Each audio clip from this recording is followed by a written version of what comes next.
Hello అందరికీ నమస్కారం. Welcome to మన stars. I'm your host Sravanthi Chokkarapu. And ఇవాళ నాతో ఒక ఫేమస్ పర్సనాలిటీ ఉన్నారు. I'm so happy today because చాలా సంవత్సరాల తర్వాత నేను ఆయన్ని కలవడం జరుగుతుంది. You all know he's a very trending in all the social media and all over the world. నేను చాలా ఎగ్జైటెడ్గా ఉన్నాను ఇవాళ ఆయన్ని కలవడానికి. Here we have our very own Venu Swamy గారు. ఎలా ఉన్నారు? పైనమ్మ. ఓం నమో వెంకటేశాయ. చాలా సంవత్సరాల తర్వాత మనం కలిసాము అండ్ బిగ్ బాస్ తర్వాత నాకు కూడా చాలా సంతోషంగా ఉంది నేను కలవడం. మరీ ముఖ్యంగా ఇప్పుడు ఇంటర్వ్యూలు చేయట్లేదు కాబట్టి నా కోసం ఇంటర్వ్యూ చేస్తున్నామని ఇంకా సంతోషంగా ఉంది. Thank you so much. And ఎవరి విషయంలో ఏం జరిగిందో నాకు అవన్నీ పక్కన పెడితే 8 సంవత్సరాల క్రితం నేను కలిశాను వేణుస్వామి గారిని. నా లైఫ్లో ఆయన చెప్పారు, ఇంకా ఇక్కడే ఎందుకున్నావు నువ్వు, నీ ఫ్యూచర్ చాలా బాగుంటుంది, you have good heights and good future, trust me అని చెప్పి.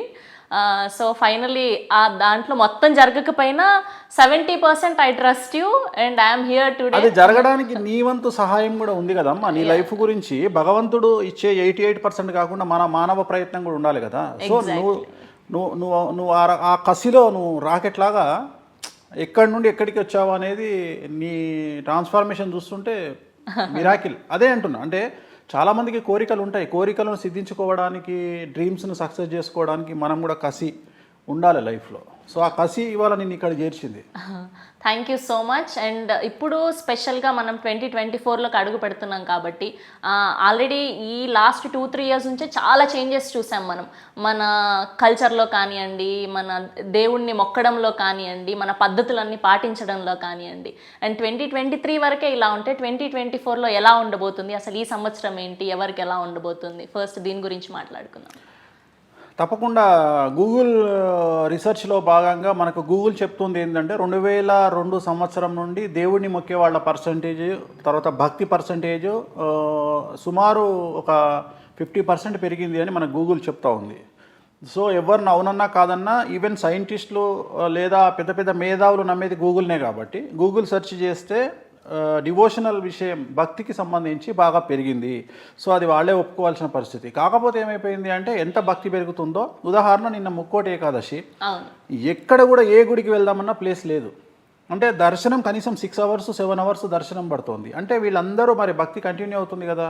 ఎట్ ది సేమ్ టైం సమాజంలో దేవుణ్ణి, శాస్త్రాలను, జ్యోతిష్యాన్ని విమర్శించే వాళ్ళ సంఖ్య పెరుగుతోంది కదా. అంటే ఎవరికైతే ఎగ్జిస్టెన్స్ ఉండదో, ఎగ్జిస్టెన్స్ అంటే సెల్ఫ్ ఎగ్జిస్టెన్స్ కోసం, అంటే గుర్తింపు కోసం పాకులాడే వాళ్ళు హేతువాదులు అని చెప్పుకుంటారా, విజ్ఞానవంతులు అని చెప్పుకుంటారా, ఇంకొకటి అని చెప్పుకుంటారా, వాళ్ళు ఏం చేస్తారంటే జనరల్గా మనిషిని కుక్క కరవడం అనేటువంటిది వెరీ కామన్. అంటే ఒక కుక్క మనిషిని కరుస్తుంది, కానీ వీళ్ళు మనిషి కుక్కను కరుస్తాడు.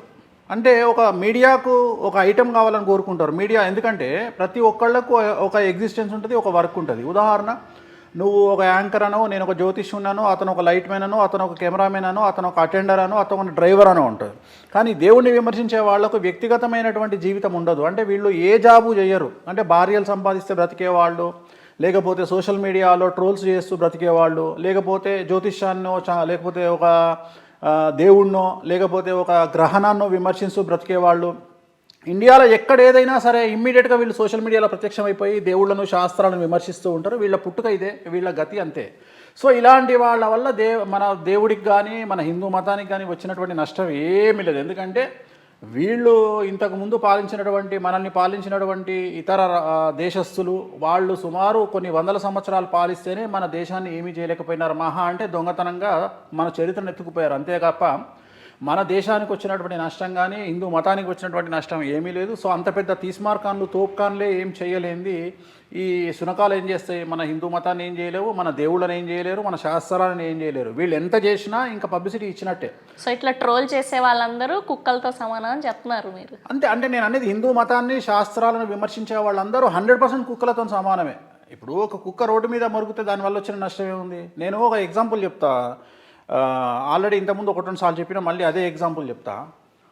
ఒక ఊర్లో ఒక దేవాలయం కట్టారు కొత్తగా. దేవాలయం కట్టి ఆ దేవుడికి విపరీతమైన పూజలు చేస్తూ ఉన్నారు. రోజు జనాలు అక్కడికి వస్తూ ఉన్నారు. జనాలు వస్తుంటే అక్కడ ఈ జనాలు తిన్నటువంటి తిండి ఇస్తరాకులన్నీ పడేయడానికి ఒక చెత్త కుండి ఏర్పాటు చేసినారు. ఈ ప్రసాదాలు కావచ్చు, లేదా అన్నాలు కావచ్చు, ఇవన్నీ తిన్న తర్వాత, అన్నదానం జరిగిన తర్వాత ఈ చెత్త కుప్పలో తీసుకెళ్ళి ఆకులన్నీ పడేస్తూ ఉన్నారు. పడేస్తుంటే ఆ ఆకుల్లో ఉన్న ఎంగిలన్నం తినడానికి, ప్రసాదం తినడానికి కొన్ని కుక్కలు వచ్చినాయి. అక్కడ 10 కుక్కలు. ఆ 10 కుక్కలు వచ్చి అవి తింటూ ఉన్నాయి వాటిని.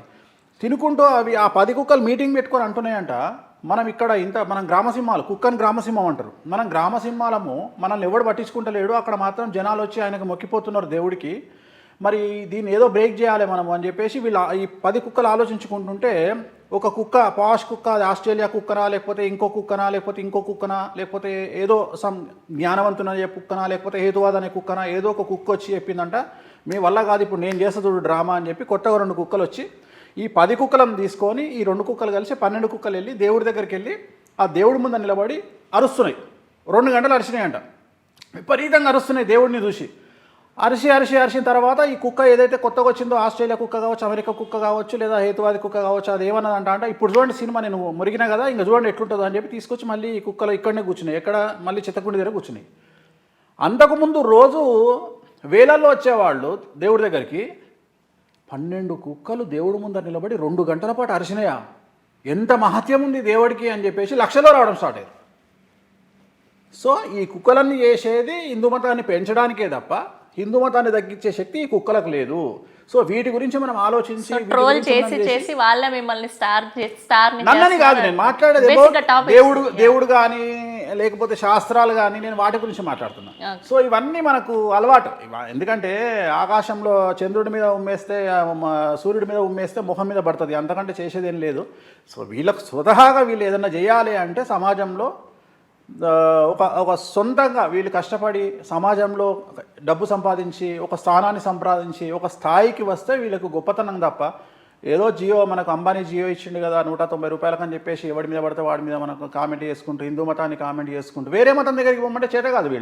వీళ్ళకు ఒక ప్రత్యేకించి ఒక మతానికి సంబంధించినటువంటి పండగలప్పుడు మాట్లాడడం చేత కాదు. మన దీపావళి రాగానే పటాకులు కాల్చొద్దంటారు, మన పతంగులు ఎగిరేయద్దంటారు, మన పతంగుల వల్ల మాంజా వల్ల పిట్టలకు పక్షులకు ఏదో అయ్యిందంటారు.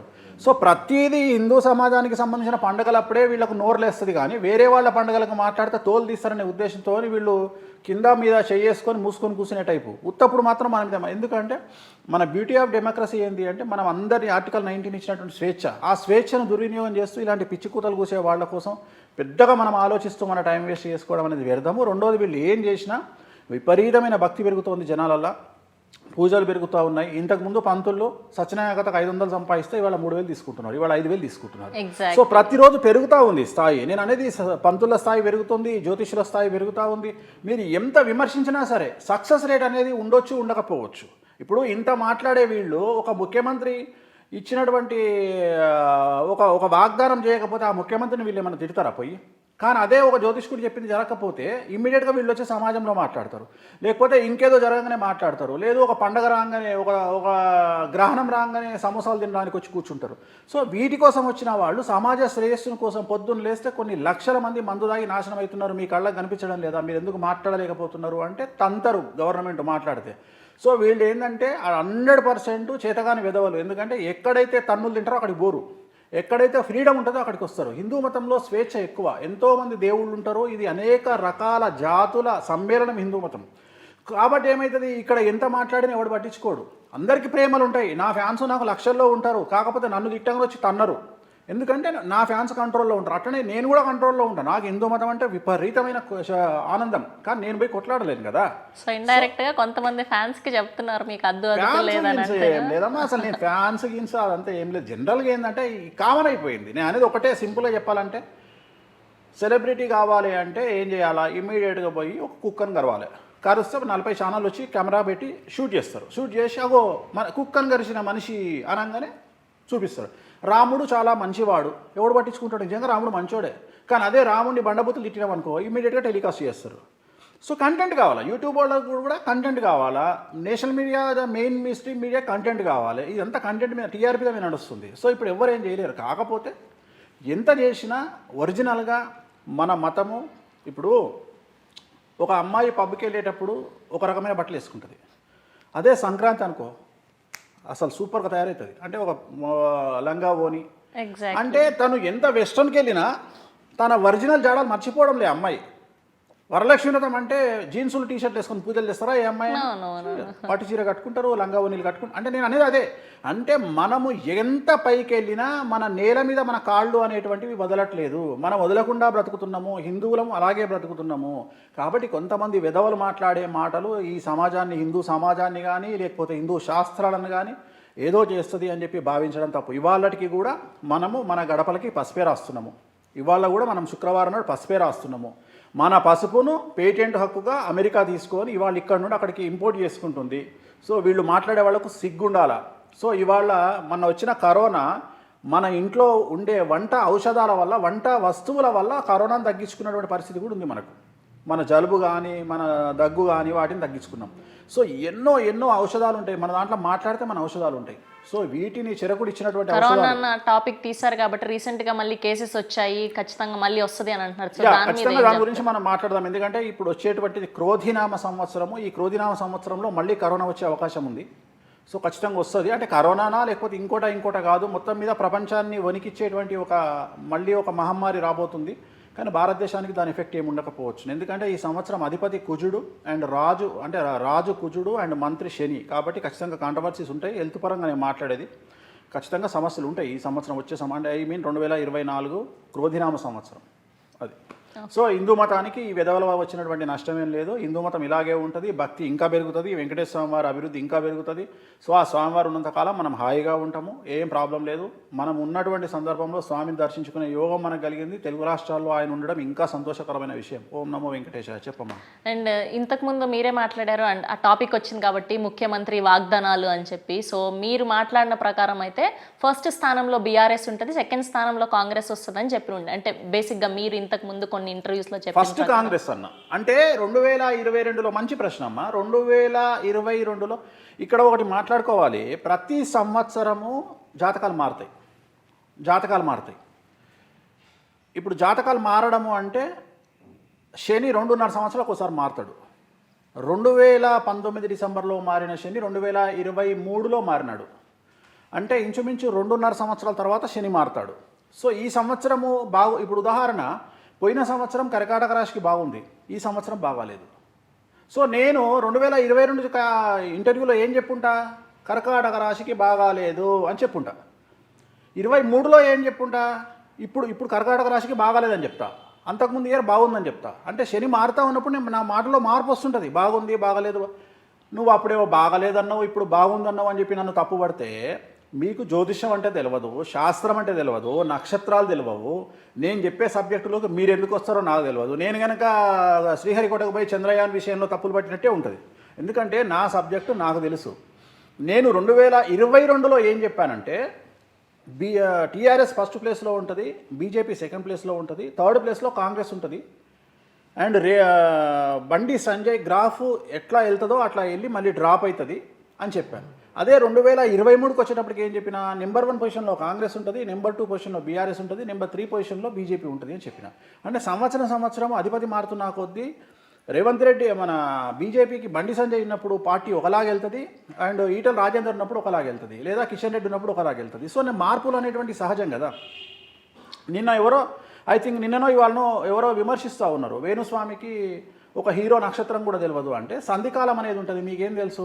నేను ఈ రోజు వరకు నేను పెన్ను పేపర్ పట్టుకొని నేను జాతకాలు చెప్పలే, నా సొంతగా నా బ్రెయిన్తో చెప్తా. నేను కొన్ని సంధికాలలో పుట్టింటారు. ఉదాహరణ, అర్ధరాత్రి 12 గంటలకు ఒక మనిషి పుట్టిండు అంటే అది ఏ డేట్ కన్ఫర్మ్ చేస్తావు? 23 నాడు రాత్రి అర్ధరాత్రి పుట్టిండు అంటే 24 చెప్తావా, 23 చెప్తావా? సైన్స్ పరంగా నీకే నాలెడ్జ్ లేదు, నువ్వు చెప్పలేవు. మేము సంధికాలంలో పుట్టినప్పుడు ఉదాహరణ విశాఖ నక్షత్రము 3వ పాదము సంధికాలం, 4వ పాదం సంధికాలంలో పుట్టినప్పుడు ఆ వ్యక్తి తులారాశి వృశ్చిక రాశికి సంబంధించిన వాడు అయి పుడతాడు.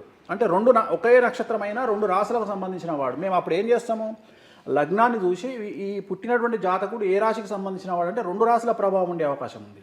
అప్పుడు ఏం చేస్తాము, అతన్ని 2 రాశుల కింద కన్వర్ట్ చేసి మాట్లాడుకుంటాం. అతను తులారాశి కావచ్చు, వృశ్చిక రాశి కావచ్చు. నేను ఒకసారి అది వృశ్చిక రాశి అంట, ఒకసారి తులారాశి అంట. దాన్ని తప్పు పట్టుకొని వేణుస్వామికి జాతకాలే చెప్పరాదు అంటే నువ్వు నన్ను క్వశ్చన్ చేయాలి అంటే ఫస్ట్ జాతకాలు నేర్చుకుని నా దగ్గరికి రా. వేణుస్వామిని విమర్శించాలి అంటే జ్యోతిషుడే విమర్శించాలి. ఒక యాంకర్ గురించి మాట్లాడాలి అంటే ఇంకో యాంకరే మాట్లాడాలి, ఎందుకంటే యాంకరింగ్ చేయాలి. ఒక కెమెరామెన్ గురించి మాట్లాడాలి, అతను తప్పులు తీయాలంటే ఇంకో కెమెరామెన్ మాట్లాడాలి. ఒక దర్శకుడి గురించి నేను వచ్చి నా పని ఏదో నాకు తెలియకుండా నేను వచ్చి ప్రతి ఒక్కరిని మాట్లాడతా, వ్యవసాయదారుని దగ్గరికి పోయి నీకు విత్తనాలు నాటరాదని చెప్పి మాట్లాడితే వాడు దేంతో కొట్టాలో దాంతో కొడతాడు. అట్లనే ఒక సైంటిస్ట్ దగ్గరికి పోయి నీకు రాకెట్ ప్రయోగం చేయాలి తంతడు వాడు.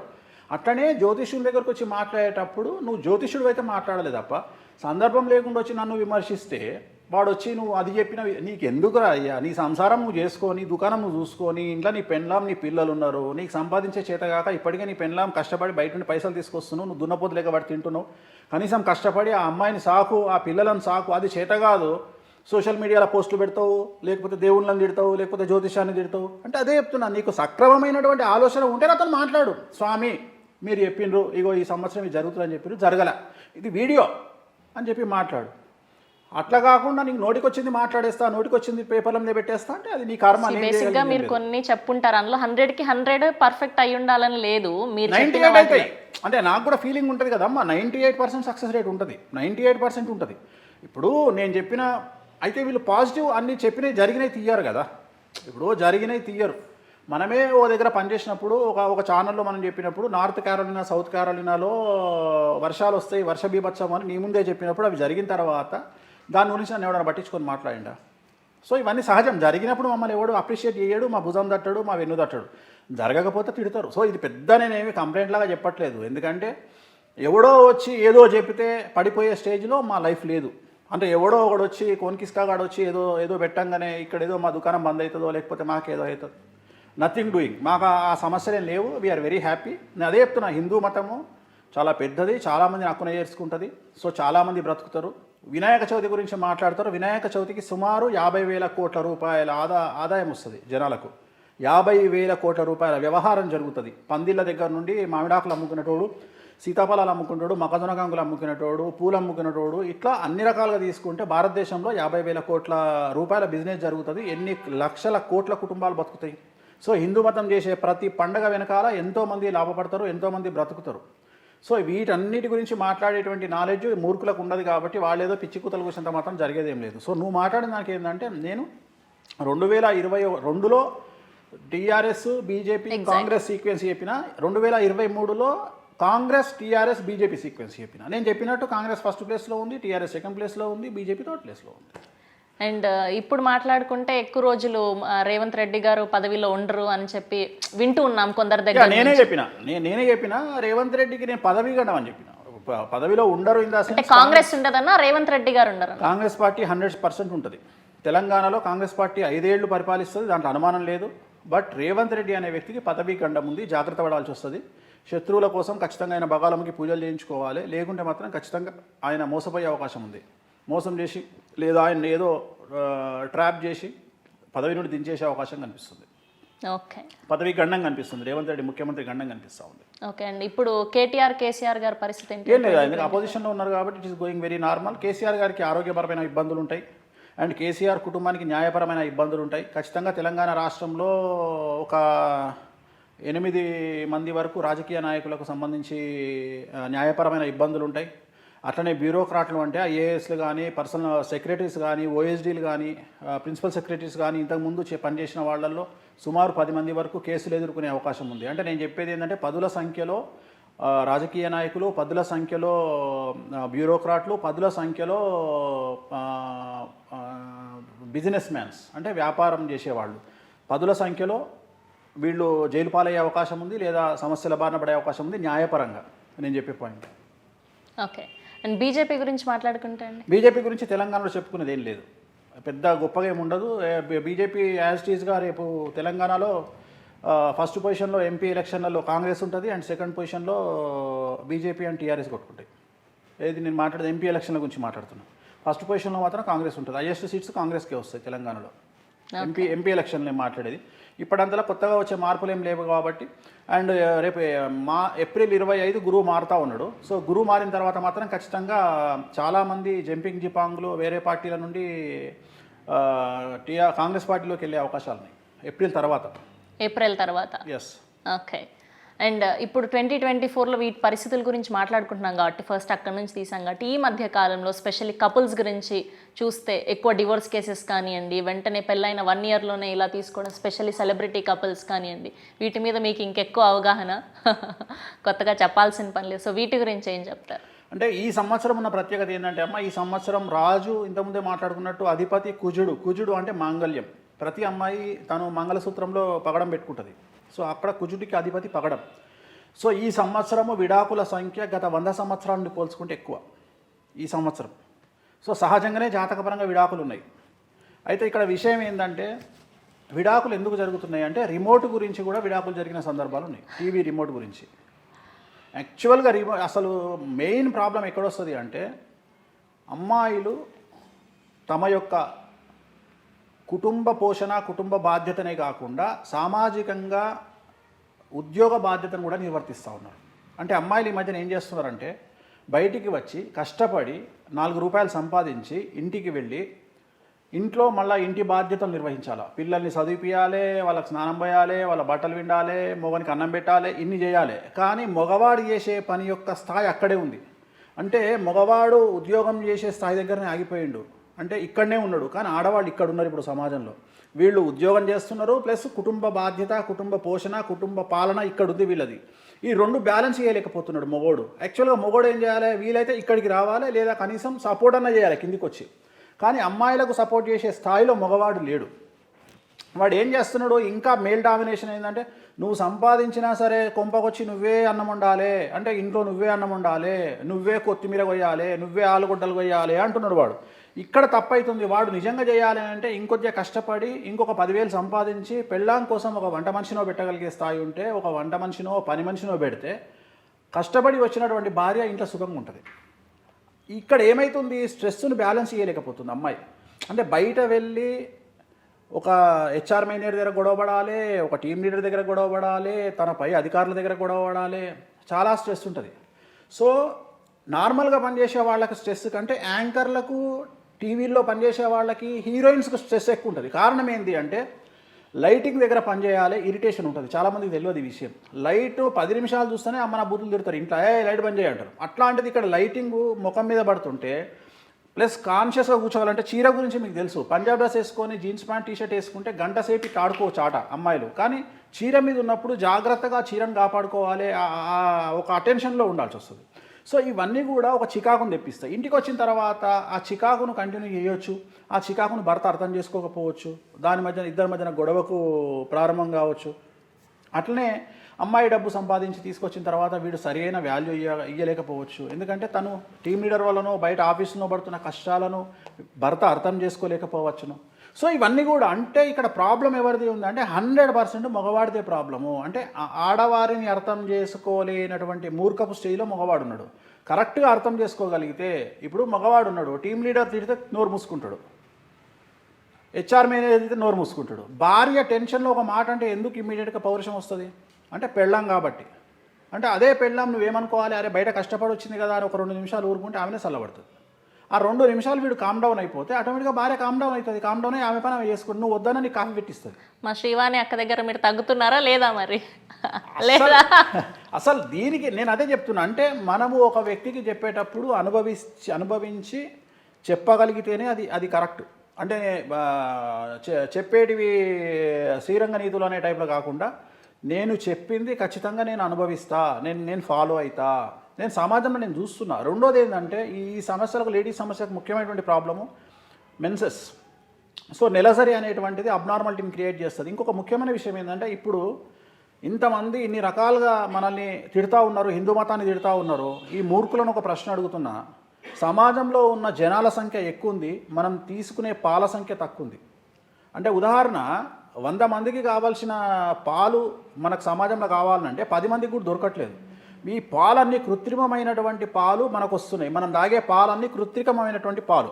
అంటే స్టెరాయిడ్స్ ఇచ్చి బర్రెలకు, ఆవులకు స్టెరాయిడ్స్ ఇచ్చి తయారు చేసిన పాలు. వాటి వల్ల ఏమవుతుంది అంటే ప్రతి అమ్మాయికి తను ఉన్నటువంటి హెల్త్ కండిషను తన ఏజ్ కంటే కూడా ఎక్కువగా పెరిగిపోవడము, హార్మోనల్ ఇంబ్యాలెన్సు, ప్రతి అమ్మాయికి పీసీఓఎస్లు వచ్చినట్టు ఏమవుతుంది అంటే మానసికంగా అబ్నార్మాలిటీస్ ఏర్పడి ప్రతి చిన్నదానికి చికాకు పడే మనస్తత్వం ఉంటుంది. లేదు నెలసరి సమయంలో చికాకు ఉంటుంది. అరే ఒక చిన్న మనకు వాడు బ్లడ్ టెస్ట్ చేసేటప్పుడు ఒక చిన్న ఇట్లా కుచ్చుకుంటేనే ఒక రక్తం సుక్కెళ్తేనే మనకు బాధ అనిపిస్తుంది. లీటర్లు అమ్మాయిలకు నెలసరిలో నీకు రక్తస్రావం అవుతుంటే వాళ్ళ ఇరిటేషన్ మూడ్ ఎంత ఎక్కువ ఉంటుంది అని అర్థం చేసుకొని నీ తండ్రి అర్థం చేసుకొని, అన్నదమ్ములు అర్థం చేసుకొని, భర్తలు ఉన్నటువంటి దౌర్భాగ్యం మనది. మీరందరూ నిజంగా అర్థం చేసుకుంటే భార్యలు ఎంతో హ్యాపీగా ఉంటారు, ఒక బిడ్డ ఎంతో హ్యాపీగా ఉంటుంది, ఒక అక్కజల్ని ఎంతో హ్యాపీగా ఉంటారు, ఒక తల్లి ఎంతో హ్యాపీగా ఉంటుంది. ఈ కండిషన్ మన భారతదేశంలో లేదు. ఈ టాపిక్ డిస్కషన్ చేసేందుకే మనం డిస్కషన్ చేయం. సో ఈ సందర్భంలో ఆడవాళ్ళను ట్రీట్ చేసేటువంటి విధానం మారాలా. ఎందుకంటే ఇప్పుడు మేనేజర్ ఏమని అంటాడు, అమ్మా నీకు నెలసరమ్మా ఏమనుకోకు, నీకు మెన్సెస్ ఉన్నావు కాబట్టి నువ్వు 4 సెలవు పెట్టని అంటుండా. అంటలేడు హెచ్ఆర్ మేనేజరు, నీ సావు నువ్వు వచ్చి జాబ్ చేయ అంటుండేవాడు. అప్పుడు ఈ కండిషన్లో కారు నడిపించుకుంటూ బండి మీద పోయో నడుచుకుంటూ పోయో బస్సులు ఎక్కో ఆ ఇరిటేషన్ అనేది క్యారీ చేయాల్సి వస్తుంది కదా అమ్మాయి. సో ఆ ఇరిటేషన్ క్యారీ చేసినప్పుడు ఖచ్చితంగా సమస్యలు ఏర్పడతాయి కదా ఇంట్లో. వీటిని అర్థం చేసుకోవాల్సిన బాధ్యత మగవాడిది. సో ఈ బ్యాలెన్సింగ్ లేకపోవడం వల్ల విడాకులు అవుతున్నాయి అని చెప్తున్నా. వీడు ఏం చేస్తాడు, ఇంటికి రాగానే ల్యాప్టాప్ పెట్టుకుంటాడు చక్కగా, ఇక వీని పని వీడు చేసుకుంటాడు. ఆ పక్క సీట్లో కూర్చొని ఏమండి రవి, మహేషు, సురేషు పిలిచి ఎక్కడో చిర్రెత్తుకు వస్తుంది. నీ అమ్మ నా కొడకను వింటలేవని చెప్పి దొబ్బే అంటది ఎప్పుడోసారి. అంతే కదా, ఈయన పిలిచి ఇంకా ఇరిటేషన్ వస్తుంది. ఇరిటేషన్ వచ్చి నువ్వు వద్దు, నీ అమ్మను వద్దుపో, నీకంటే 2 క్రెడిట్ కార్డులు ఉంటే నేను వాళ్ళని చూసుకుంటా, మొగోళ్ళుగా నువ్వెందుకు రప్పో నాకు అని చెప్పేసి అలా కొడుతుంది. సో డివోర్స్ అవ్వడానికి రీజన్ టీవీ చూస్తుంది, వీడు క్రికెట్ చూస్తూ అంటాడు, అమ్మాయి ఓటీటీలో సినిమా చూస్తూ ఉంటుంది, ఇద్దరికి ఫైటింగ్ అవుతుంది. ఫైటింగ్ కాగానే చలో ఇంకో టీవీ, లేదంటే రూమ్లోకి షిఫ్ట్ అవుతుంది టీవీ, ఒక రూమ్లో బెడ్రూమ్లో టీవీ, అంటే ఇద్దరికి గ్యాప్ పెరుగుతుంది. మొబైల్స్ వచ్చిన తర్వాత కూడా మనం చూస్తుంటే ఒకటే రైల్వే స్టేషన్లో ఒక 20,000 మంది ఉంటారు, 20,000 మంది ఎవరి ఫోన్లో వాడు బిజీగా ఉంటాడు, ఒకటి చూసుకోడు. అట్లనే ఇంట్లో కూడా అంతే, ఇంట్లో కూడా మొబైల్స్ వచ్చిన తర్వాత దూరం పెరిగింది. బెడ్రూమ్లో ఉన్న వాళ్ళకు హాల్ నుండి మెసేజ్ ఏం చేస్తున్నావు అని, బెడ్రూమ్లోనే ఉంటుంది పెన్లా, వీడు హాల్ నుండి మెసేజ్ చేస్తాడు, నా కాఫీ తీసుకురా అని, వాటర్ బాటిల్ తీసుకురా అని. సో ఇవన్నీ బాగా స్టడీ చేసినట్టున్నారు ఈ డివోర్స్ కేసెస్ మీద. అంటే డివోర్స్ కేసెస్ అంటే చాలామంది నన్ను విమర్శిస్తారు కదా, పెళ్లి కాగానే విడిపోతారు అని చెప్పగానే పిచ్చిన కొడుకులు అందరూ నన్ను విమర్శిస్తారు. ఎందుకంటే ఈ డివోర్స్ కాకుండా ఉండడానికి చెప్తా. ఇక ఒక మేధావి వచ్చి అంటాడు, ముహూర్తాలు పెట్టి పెళ్లి చేసుకుంటున్నారు కదా, డివోర్స్ ఎందుకు అవుతుంది? అరే విధవా, ముహూర్తం పెట్టేది పెళ్లి పత్రికలనేరా, నిజంగా పెళ్లి టైంకి పెళ్లి ఎవడు చేసుకోడు. ఎందుకంటే 11 గంటల 30 నిమిషాలకు ముహూర్తం అంటే వీడు పెళ్లి మండపానికి వచ్చేదే పిల్లగాడు 11:30కి వస్తాడు, 11:50కి వస్తాడు, అంటే 12 తర్వాత పెళ్ళి అవుతుంది. సో పత్రిక మీదనే పెళ్లి టైం ఉంటుంది తప్ప కరెక్ట్ టైంకు పెళ్లి కాదు. రెండవది ముహూర్తం దానికి పోయినావు, ఫస్ట్ పిల్లగానికి జాతకాలు కలిసినాయా అనేది ఎవరు చూడాలి, షష్టాష్టకాలు అయినాయా, ఏకనాడు అయినదా, వర్ణదోషం అయినదా, ఏ దోషం అయ్యింది అనేటువంటిది, మాంగళ్య దోషం ఉందా, శుక్రదోషం ఉందా, ఏ దోషం ఉందో వీడు చూసుకోడు. ఏమని అనగా నీ మధ్యన ఏమైపోయింది, ఒక అమ్మాయి ఉంటుంది, ఆ అమ్మాయి యాంకరో లేకపోతే ఆ అమ్మాయి హెచ్ఆర్ మేనేజరో లేకపోతే మంచి సాఫ్ట్వేర్ కంపెనీలో పనిచేయంగానే ఈ అమ్మాయిని టార్గెట్ చేసే ఓ మొగోడు ఉంటాడు, పోరడు, వీడికి బీడి బిచ్చం కల్లుద్దర అంటే తెలంగాణలో ఏమంటారంటే బీడి బిచ్చం అంటే బీడి అంటే వీని దగ్గర లేదు కాబట్టి అన్న ఒక బీడి ఇస్తావు అంటాడు. కల్లుద్దర అంటే కళ్ళు కంపౌండ్ పోయి ఉద్దర పెడతాడు. వీడు ఏం చేస్తాడు, ఎవందో దోస్తు కారు తీసుకొచ్చి అమ్మాయి ముందర 4 పల్టీలు కొట్టిస్తాడు, తిప్పుతాడు. ఇక తిప్పి చేతికి ఒక బ్రాస్లెట్, ఒక సెల్ ఫోన్, ఐఫోన్ 15 పట్టుకొని ఈ పిల్ల ముందు తిరుగుతుంటే మనది బిజినెస్ ఉంది, నెలకు 15 లక్షలు వస్తాయి, మనం తోపు తురుము అంటాడు. ఈ అమ్మాయి ఏమనుకుంటుంది, నిజంగానే పైసలు ఉండొచ్చు, ఆల్రెడీ తల్లిగారింట వస్తున్నా కదా, నేను కష్టపడ్డా కదా అని వీడికి టపకన పడిపోతుంది. పడిపోయినాక రామాయణం తెలుస్తుంది ఏంటంటే వీడు ఈ అమ్మాయి పైసలతోనే బతుకుతాడు, వీడు బతుకుతాడు. వీని దగ్గర ఒరిజినల్ అది ఆ కారు వాంది కాదు, ఆ సెల్ ఫోన్ వాంది కాదు, ఏం వాంది కాదు. తీరా చూస్తే ఈ అమ్మాయి ఏం చేస్తుంది, నేను రాంగ్ డిసిషన్ తీసుకున్నా, సరే నా కర్మకి వీడే ఉండని అని చెప్పి వాడిని ఉంచుకున్నాడు, అది కంటిన్యూ అవుతాడు. లేకపోతే ఏమవుతుంది, గొడవలు విడిపోతారు. ప్రతిదీ ఇలాంటి కాంబినేషన్. జాతకాలు కలవు. ఇక ప్రేమ, ఈ మధ్యన కొత్తగా ప్రేమ అనగానే ఏంది, మేము ప్రేమించుకున్నాం, మేము పెళ్లి చేసుకుంటున్నాం. తల్లిదండ్రుల బాధ ఏంది, అమ్మాయిని వ్యతిరేకిస్తే ఆ వచ్చే 4 రూపాయలు కూడా ఇస్తుందో ఇయ్యదో మనకు అని తల్లిదండ్రుల బాధ. కొడుకుని వ్యతిరేకిస్తే ఇచ్చే 4 రూపాయలు ఇస్తాడో ఇయ్యడో అని తల్లిదండ్రుల బాధ. అందుకని ఏం చేస్తారు, సరే చేసుకోండి పెళ్ళి. చేసుకోమనగానే ఏం చేస్తారు, నా దగ్గరకు వచ్చిండు అనుకో, జాతకాలు చూసి మీకు పెళ్ళి అయ్యా మీరు విడిపోతారు అని చెప్పిండు అనుకో, నా మీద నమ్మకం ఉన్నాడు వెళ్ళిపోతాడు. నమ్మకం లేనోడేమో కొనికిస్కాగాడు వేనుగాడు ఏంది వేణుస్వామి మాటలు ఎవడింటాడు అని పెళ్లి చేసుకుంటారు. 6 నెలలకు పెళ్లి పెటాకులు అవుతుంది. అందుకనే టీవీలో చెప్పడం సెలబ్రిటీల గురించి, ఎగ్జాంపుల్ సెలబ్రిటీల గురించి చెప్తేనే ఈ విధవలకు ఎక్కుతుంది అని సెలబ్రిటీ పేరు తీసుకొని చెప్పడము, ఇగో పలాని వాళ్ళు విడిపోతారు, సమంత నాగచైతన్య విడిపోతారు అని చెప్పడం కారణం ఏంటి అంటే, ఇవాళ ఈ రకంగా నన్ను తిట్టేటువంటి వాళ్ళు ఎవరైనా సిగ్గు శరం ఉంటే వేణుస్వామి చెప్పిన దానికి వచ్చి ఒక పెద్ద అవార్డు ఫంక్షన్ పెట్టి నాకు అవార్డు ఇవ్వాలి. ఎవరు చెప్తాడు ఇవాళ రేపు? అట్లనే ఇప్పుడు లావణ్య త్రిపాఠి, వరుణ్ తేజ్ కూడా విడిపోతారు అని చెప్పిన. ఎందుకు, వాళ్ళ జాతకాలు కూడా కలవాలి. ఎందుకంటే ఇలాంటి వాళ్ళని చూసి కనీసం ఈ బయట ఉన్న వాళ్ళకన్నా బుద్ధి వస్తుందేమో. అంటే పెళ్ళిళ్ళు చేసుకోవడం చాలా ఈజీ, కొన్ని కోట్లు ఖర్చు పెట్టి, లక్షలు ఖర్చు పెట్టి. విడిపోయిన తర్వాత 2 కుటుంబాలే కాదు, ఆ 2 కుటుంబాల్లో ఉన్న జనాలందరూ సఫర్ అవుతారు. వేరే వాళ్ళు వచ్చి వాళ్ళని ట్రీట్ చేసే విధానము, కామెంట్ చేసే విధానానికి. అందుకని ఇది జనాలకు చెప్పాల్సి వస్తుంది. అంటే ఒక ఎగ్జాంపుల్ సెలబ్రిటీల గురించి మాట్లాడుతూ మీరన్నా మంచిగా ఉండండి రా అని చెప్పడం నా ఉద్దేశం అక్కడ. అంతేగాని పెళ్ళైన వాళ్ళని విడిపోవాలని కోరుకునేంత మూర్ఖపు వ్యక్తిని కాదు నేను, అలాంటి సైకో వ్యక్తిని కాదు. కానీ నేనేం చెప్తున్నా, మీరు వాళ్ళలాగా ఉండకండి, జాగ్రత్తగా ఉండండి. పెళ్ళిళ్ళు చేసుకుంటే 10 కాలాల పాటు మీ కమ్యూనిటీకి మీరు రెస్పాన్సిబిలిటీగా ఉండాలి, ఒక 100 మందికి మీరు జాగ్రత్తలు చెప్పాలి అనే స్థాయిలో ఉంటుంది. కాబట్టి నా ఉద్దేశం చెప్తా. సో అందుకనే విడాకులు అనేటువంటి కారణం ఏంటంటే మగవాడు ఫెయిల్యూర్ అవ్వడం వల్లనే విడాకులు సంక్రమిస్తూ ఉన్నాయి ముఖ్యంగా. అంతకు మించి వేరే, ఎందుకంటే ఇంతకుముందులాగా ఇప్పుడు ప్రతి ఒక్కడు పెద్దవాళ్ళు ఇన్వాల్వ్ అయ్యే పరిస్థితి లేదు, వీళ్ళ చేతుల్లోనే ఉంది. ఒక అమ్మాయి తలుచుకుంటే ఎక్కడికైనా వెళ్ళొచ్చు. అమ్మాయిల తప్పు ఏముంది అంటే పద్మిని జాతి స్త్రీలకు అంటాం మనం. వితౌట్ మేకప్ ఏ అమ్మాయి అయితే అందంగా ఉంటుందో ఆ అమ్మాయిని పద్మిని జాతి స్త్రీ అంటాం. ఈ అమ్మాయిలకు ఇంద్రుడిచ్చిన శాపం ఏంటి అంటే మీ జీవితంలో మీకు భర్త అనేవాడు ఉండడు అని చెప్పిండు ఇంద్రుడు. ఎందుకు అంటే ఆయన చేసే తపస్సును డిస్టర్బ్ చేయడం వల్ల. సో ఖచ్చితంగా అందమైన అమ్మాయికి భర్త ఉండడు. 100 మందిని తీసుకుంటే 98 మంది అమ్మాయిలకు అయితే వాడు పని చేయనోడని అవుతాడు, లేకపోతే ఈమె సొమ్ము తినటోడు అవుతాడు, లేకపోతే డివోర్స్ అవుతుంది ఖచ్చితంగా. సో వాళ్ళకి అది శాపం కాబట్టి దాని గురించి మనం మాట్లాడుకోవడం లేదు. అదే టాప్ హీరోయిన్ తీసుకున్నా సరే, ఎవరిని తీసుకున్నా సరే వాళ్ళకు అందమైన అమ్మాయిలకు మొగడు అనేవాడు ఉండడు. ఎందుకు అంటే వీళ్ళు ప్రేమించేది ఎతికి లత్కోరుగానే ప్రేమిస్తారు.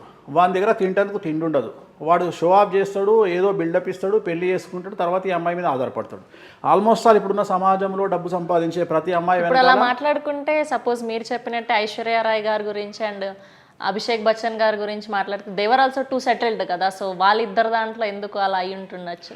ఏమవుతుంది అంటే సింపుల్ లాజిక్ చెప్తా నేను. ఐశ్వర్య రాయ్ అభిషేక్ బచ్చన్ ఇద్దరు ఒక మాల్కు పోయి ప్రెస్ మీట్కి పోయిరు అనుకో, మ్యాక్సిమం 100 కెమెరాలు తీసుకుందాం మనం మీడియావి, 99 కెమెరాలు ఐశ్వర్యరాయ్ ముందర ఉంటాయి. వీడు భజన చేసుకుని నిలబడతాడు అభిషేక్ బచ్చన్ తలకాయ తిప్పుకుంటూ. ఎందుకంటే ఆమె సూపర్ స్టార్. ఈగో అట్టయితుందా కాదా? ఒక్కరోజు చూస్తాడు, 2 రోజులు చూస్తాడు, 3 రోజులు చూస్తాడు, తర్వాత ఏమవుతుంది? అందుకనే చెప్తున్నా, ఇద్దరు సెలబ్రిటీలు పెళ్లి చేసుకుంటే నిలబెట్టుకోవడం కష్టం. ప్రపంచంలో 3 విషయాలు కష్టమమ్మా. 3 విషయాలే ఈజీ, 3 విషయాలే కష్టం. డబ్బు సంపాదించడం చాలా ఈజీ, మోరల్స్ ఎథిక్స్ వదిలేస్తే.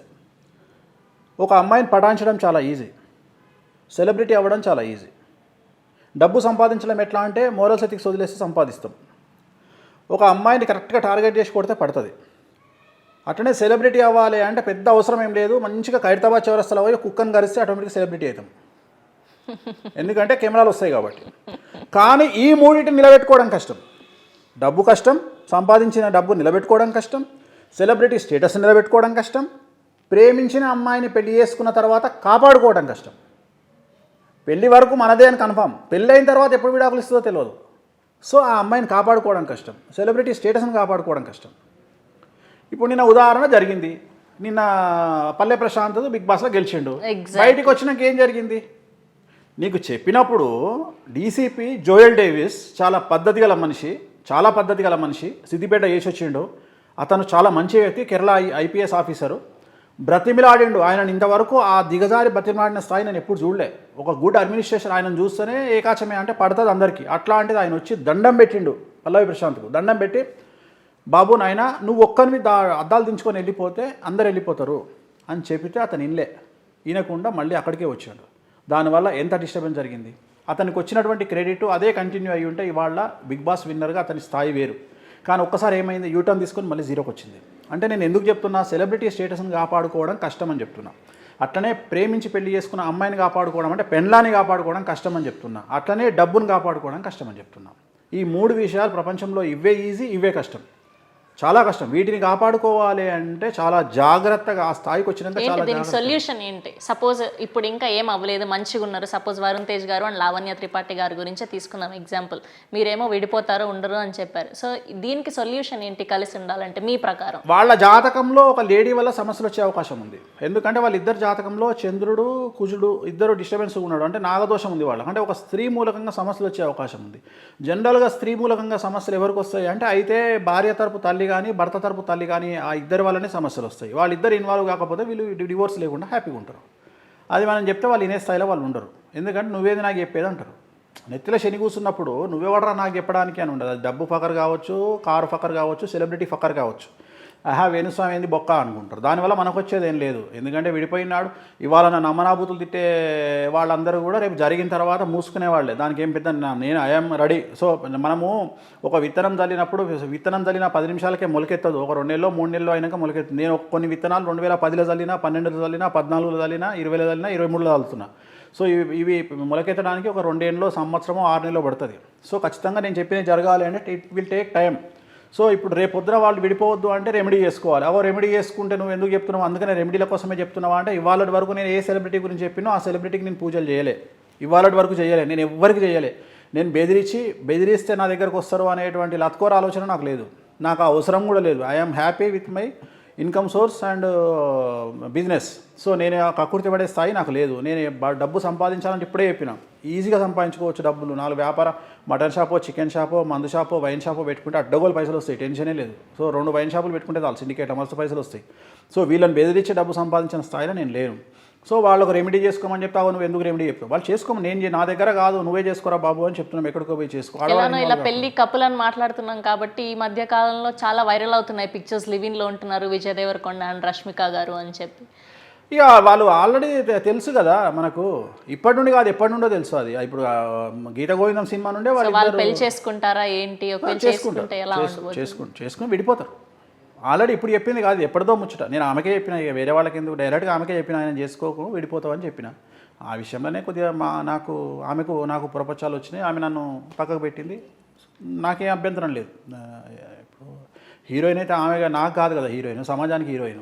నాకు క్లయింట్, నేను ఒక క్లయింట్గా చూస్తా. అతను సీఎం అయినా, మినిస్టర్ అయినా, ఎమ్మెల్యే అయినా, రౌడీ షీటర్ అయినా, కసినో కింగ్ అయినా, లేకపోతే డాన్ అయినా, వాడు ఎవడైనా సరే నా దృష్టిలో క్లయింట్ మాత్రమే. క్లయింట్ మాత్రమే, నాకు వ్యక్తిగతమైన రిలేషన్ ఉండదు, నాకు క్లయింట్ మాత్రమే. నా దగ్గర జస్ట్ ఒక క్లయింట్ అతను. వేణుస్వామి అంటే ఒక జ్యోతిష్కుడు, ఒక ఆస్ట్రాలజర్, అంతే. అతను ఒక క్లయింట్ రూపంలోనే చూస్తా తప్ప అతని పొజిషన్ నేను చూడను. ఎప్పుడు పొజిషన్ చూస్తే నేను జవాబు చెప్పలేను. పొజిషన్ నెత్తిలో గ్రహాలను చూసి మాత్రమే మాట్లాడతా. సో నాకున్న విద్యను విద్యలాగానే చూస్తా, ఎదుటి వ్యక్తిని క్లయింట్గానే చూస్తా, అంతే. బేసిక్గా నేను పూజలు చేస్తే ఖచ్చితంగా లైఫ్లో సెటిల్ అవుతారు అని మాట్లాడుతుంటాం, వింటూ ఉంటాం, వేణుస్వామి గారి దగ్గర పూజలు చేయించుకోవాలి అని. సో అట్లా రష్మిక గారి విషయంలో అప్పుడు నేను లిటరల్గా పిక్చర్స్ చూశాను, మీరు అప్పుడు ఆఫీస్కి వస్తున్నప్పుడు. She was success. కానీ నిధి అగర్వాల్ వై నాట్? ఇప్పుడు ఉంది కదా, కరెక్ట్ ప్రశ్న ఇది. ఇప్పుడు నిధి అగర్వాల్కి చేసి ఎన్ని రోజులు అయింది? 6 నెలలు అవుతుంది. నిధి అగర్వాల్కి పూజలు చేసి 6 నెలలు అయింది. 6 నెలల్లో ఇప్పుడు అమ్మాయి పరిస్థితి ఏంటి అంటే, పవన్ కళ్యాణ్తో హరిహర వీరమల్లు సినిమా ఓకే అయింది, ప్రభాస్తో మారుతి సినిమా చేస్తుంది, 2 పెద్ద ప్రాజెక్టులు చేస్తుంది కదా అమ్మాయి. కాకపోతే జనాలకి ఇంకా తెలియదు, ఎందుకంటే 100 ప్రొడక్షన్లో ఉన్నాయి కాబట్టి ఇంకా తెలియదు. సో ప్రతి విషయం, ఇప్పుడు ఉదాహరణ డింపుల్ అయితే అని ఒక హీరోయిన్కి చేసినాం. ఎందుకు చేసినాం అంటే ఆ అమ్మాయి కాంట్రవర్సీస్లో ఉండి పెద్ద గొడవలు అయ్యి పోలీస్ కేసులు అయినాయి కాబట్టి వాటి నుండి బయటికి రావాలని చేసినాం. ఆ అమ్మాయి సూపర్ స్టార్ అవ్వాలని చేయలే, సమస్యల నుండి బయటపడి తను ప్రశాంతంగా ఉండాలని కోరుకుంది. ఇమీడియట్గా అంత పెద్ద ఇష్యూలో కూడా గవర్నమెంట్ మొత్తం అమ్మాయికి సపోర్ట్ చేసింది, ప్లస్ పబ్లిక్ కూడా అమ్మాయికి సపోర్ట్ చేసింది. సో అదే చెప్తున్నా, మనం సమస్యను బట్టి పూజలు చేస్తాం కానీ ప్రతి ఒక్కళ్ళని సూపర్ స్టార్ కావాలని పూజలు చేయం. ఒక్కొక్క అమ్మాయికి అదే కోరిక ఉండదు. ఒక అమ్మాయికి మంచి భర్త రావాలని కోరుకుంటుంది, ఒక అమ్మాయికి డబ్బు రావాలని కోరిక, ఒక అమ్మాయికి వశీకరణం కావాలని కోరిక, ఒక అమ్మాయి సెలబ్రిటీ స్టేటస్ రావాలని కోరిక, ఒక అమ్మాయి న్యాయపరమైన వివాదాల నుండి బయటపడాలని కోరిక. సో వాళ్ళ కోరికలను బట్టి మనం రెమెడీలు చేస్తాం తప్ప అందరికీ ఒకటే రెమెడీలు చేయం. ఓకే.